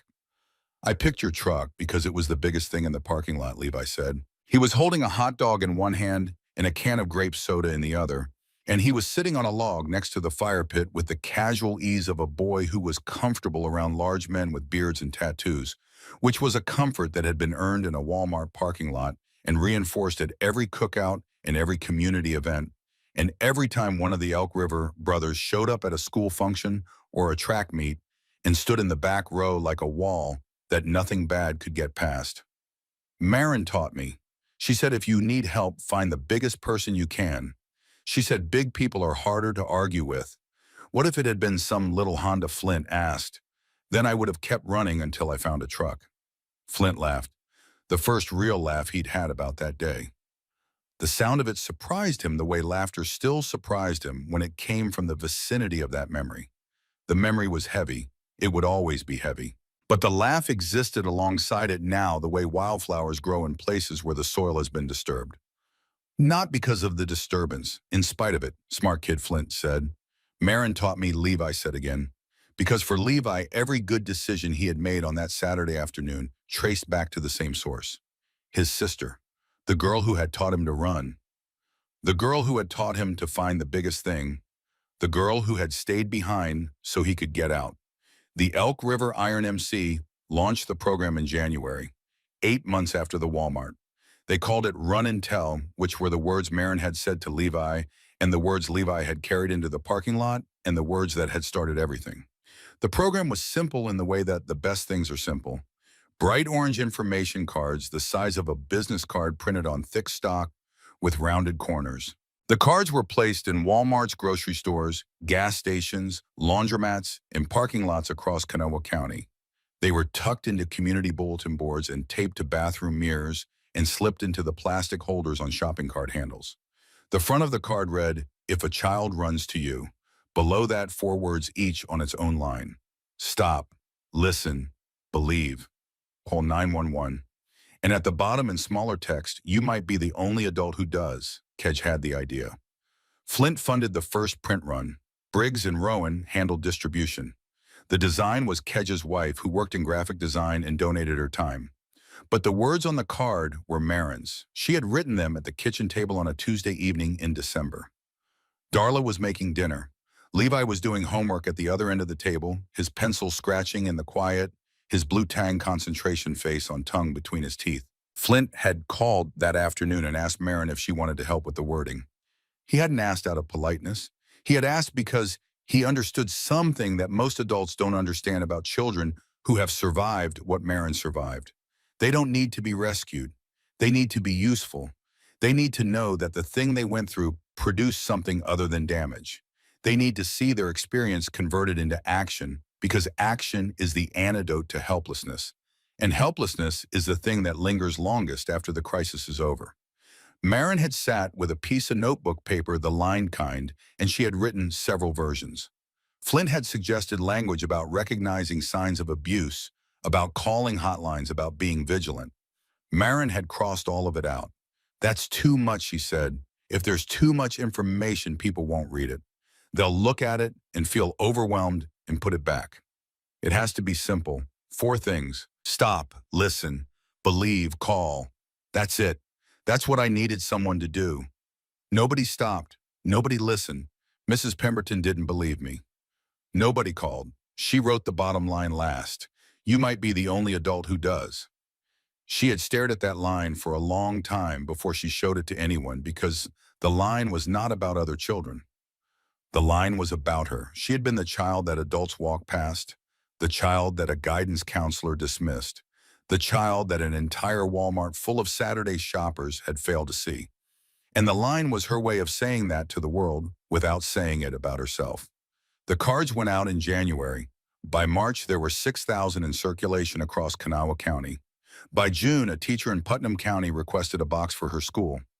By September, the program had been featured in a local news segment, and a nonprofit in Cabell County had adapted the card for their own distribution. The bright orange cards, the color of traffic cones, the color of warning, the color of the vests that crossing guards wear began showing up in places Marin had never been held, by people she would never meet, read by adults who might someday stop and listen and believe and call. She didn't talk about the cards much. She didn't talk about the Walmart much. She didn't talk about Grady at all. She was 14, then 15, then 16. And the thing she talked about, the thing she thought about, the thing she organized her life around was running. Not the running she had done before. Not the running that meant something was wrong. A different kind of running. The kind that happened on a track in lanes with a number pinned to your jersey and a starting block under your feet and a finish line that you could see from the moment the gun went off. She joined the track team at South Charleston High in her sophomore year. She ran the 400 meters, or the quarter mile. 400 meters of controlled speed, the race that coaches call the hardest event in track because it is not a sprint and it is not a distance race. It is the race that lives in the space between those two things. It requires speed and endurance and the ability to pace yourself through pain and come out the other side still running. Her coach was a man named Duval. He had been coaching track at South Charleston for 9 years, and he had seen a lot of runners, talented runners, fast runners, dedicated runners. He had not seen a runner like Marin. She didn't have the longest stride or the fastest start. What she had was discipline that looked like something else. It looked like practice, but it wasn't practice, not the kind that happens on a track. It was the discipline of a girl who had spent 2 years managing her body's response to fear, controlling her breathing, controlling her movement, controlling the pace at which she moved through dangerous spaces.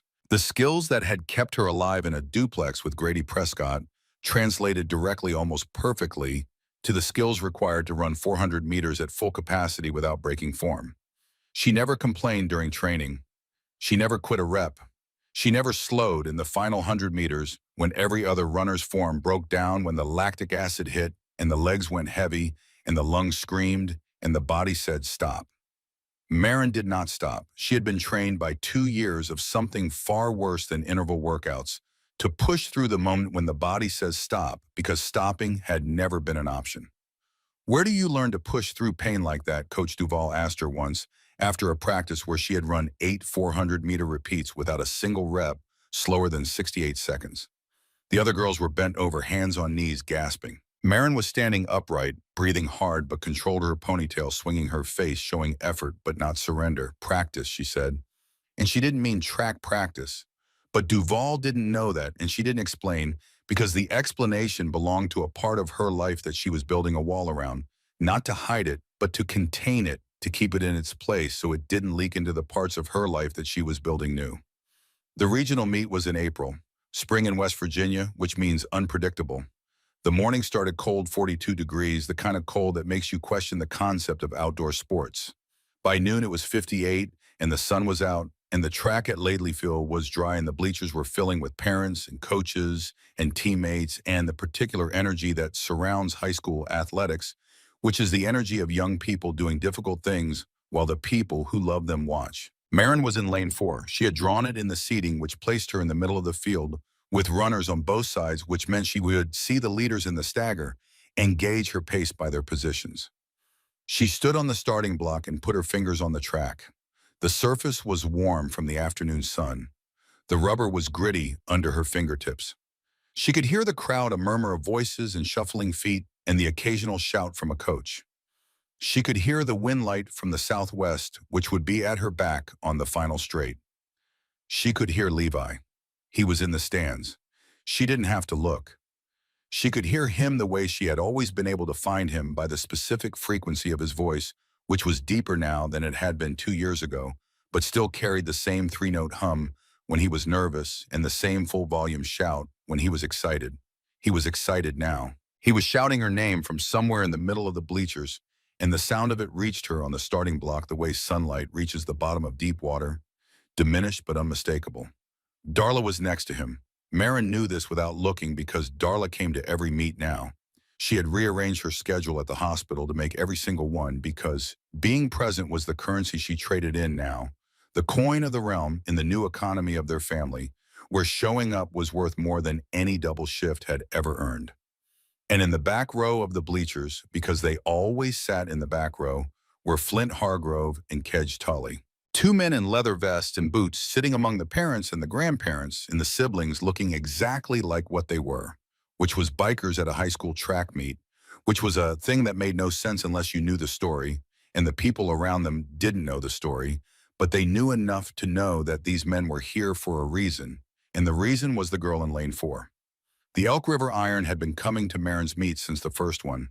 It had not been announced or organized. It had simply happened the way things happen in a motorcycle club, through the organic consensus of men who had been in a parking lot on a Saturday afternoon and had decided without discussion that this girl's races were something they attended. Flint came to every one, Kedge to most. Briggs and Rowan rotated. There was always at least one vest in the back row. Maren never acknowledged them during a meet. She didn't wave. She didn't look for them. She didn't need to. She knew they were there the way she knew Levi was there and Darla was there, by feel. By the atmospheric change that happens when the people who showed up for you in the worst moment of your life keep showing up for the ordinary moments after. The gun fired. Maren came off the block clean. Her start was not explosive. It was controlled, measured, the way she did everything. She hit the first curve at a pace that was faster than her usual opening, and Coach Duvall, standing at the 200-meter mark with a stopwatch, raised his eyebrows because the split was 62, and she usually ran 65 through the first half. She hit the back straight, 200 meters. The point in the 400 where most runners are still comfortable, still running within themselves, still holding form. Maren was holding form. Her arms were pumping in tight, efficient arcs. Her stride was long but not overextended. Her breathing was rhythmic. She came through the final curve, 300 meters. This is where the race happens. This is where the lactic acid arrives like an uninvited guest and sits on your legs and your lungs and your will. This is where runners start to break. Their shoulders rise, their arms flail, their stride shortens, and their feet start slapping the track instead of driving off it. This is the 100 meters that separates the disciplined from the talented, the trained from the gifted. Maren did not break. She came off the final curve and into the home straight, and she was in the lead 3 meters clear of the girl in lane 5, and her form was intact.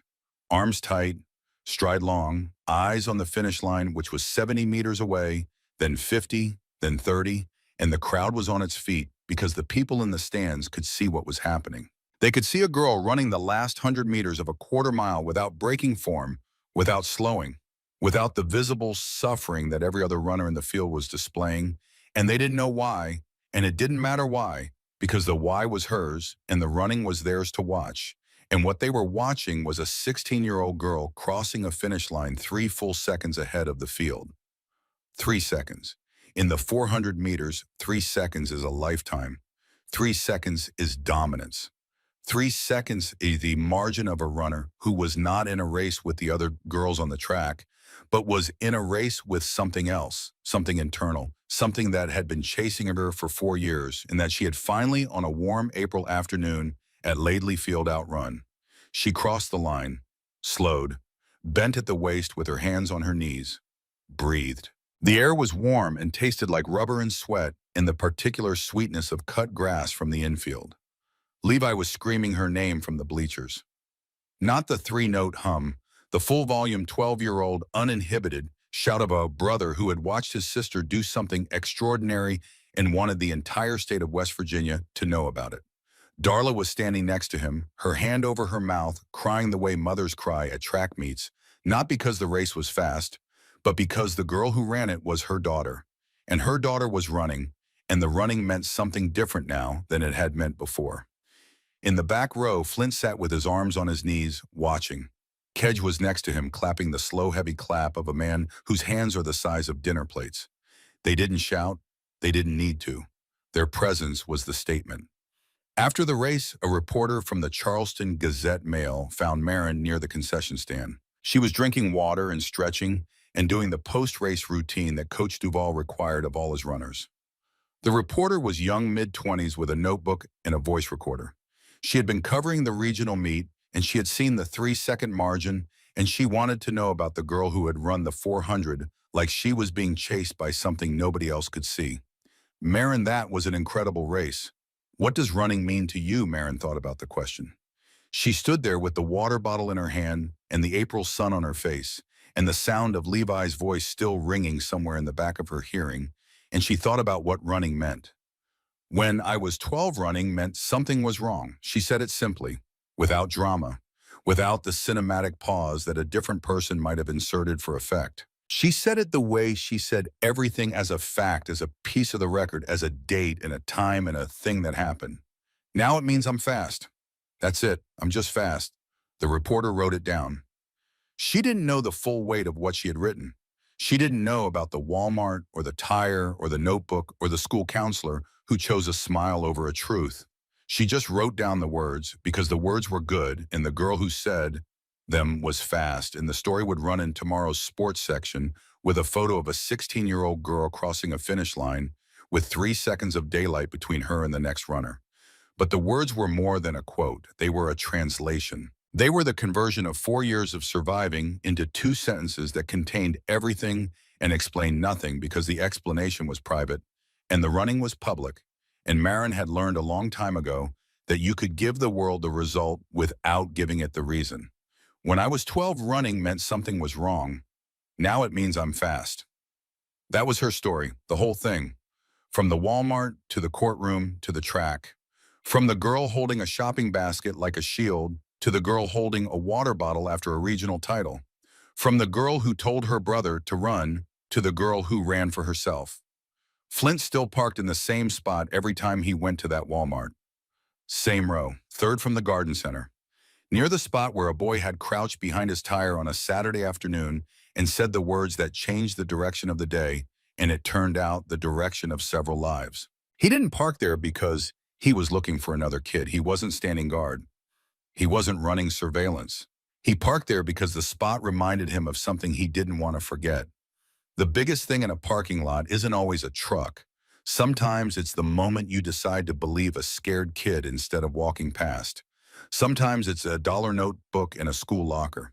Sometimes it's a 14-year-old girl who told her brother to run and then stayed behind, not because she was brave in the way that movies show bravery with music and slow motion and the guarantee of a happy ending, but brave in the way that real people are brave, quietly, painfully, without an audience, without a plan for themselves, with nothing but the decision that someone smaller was going to be safe no matter what it cost.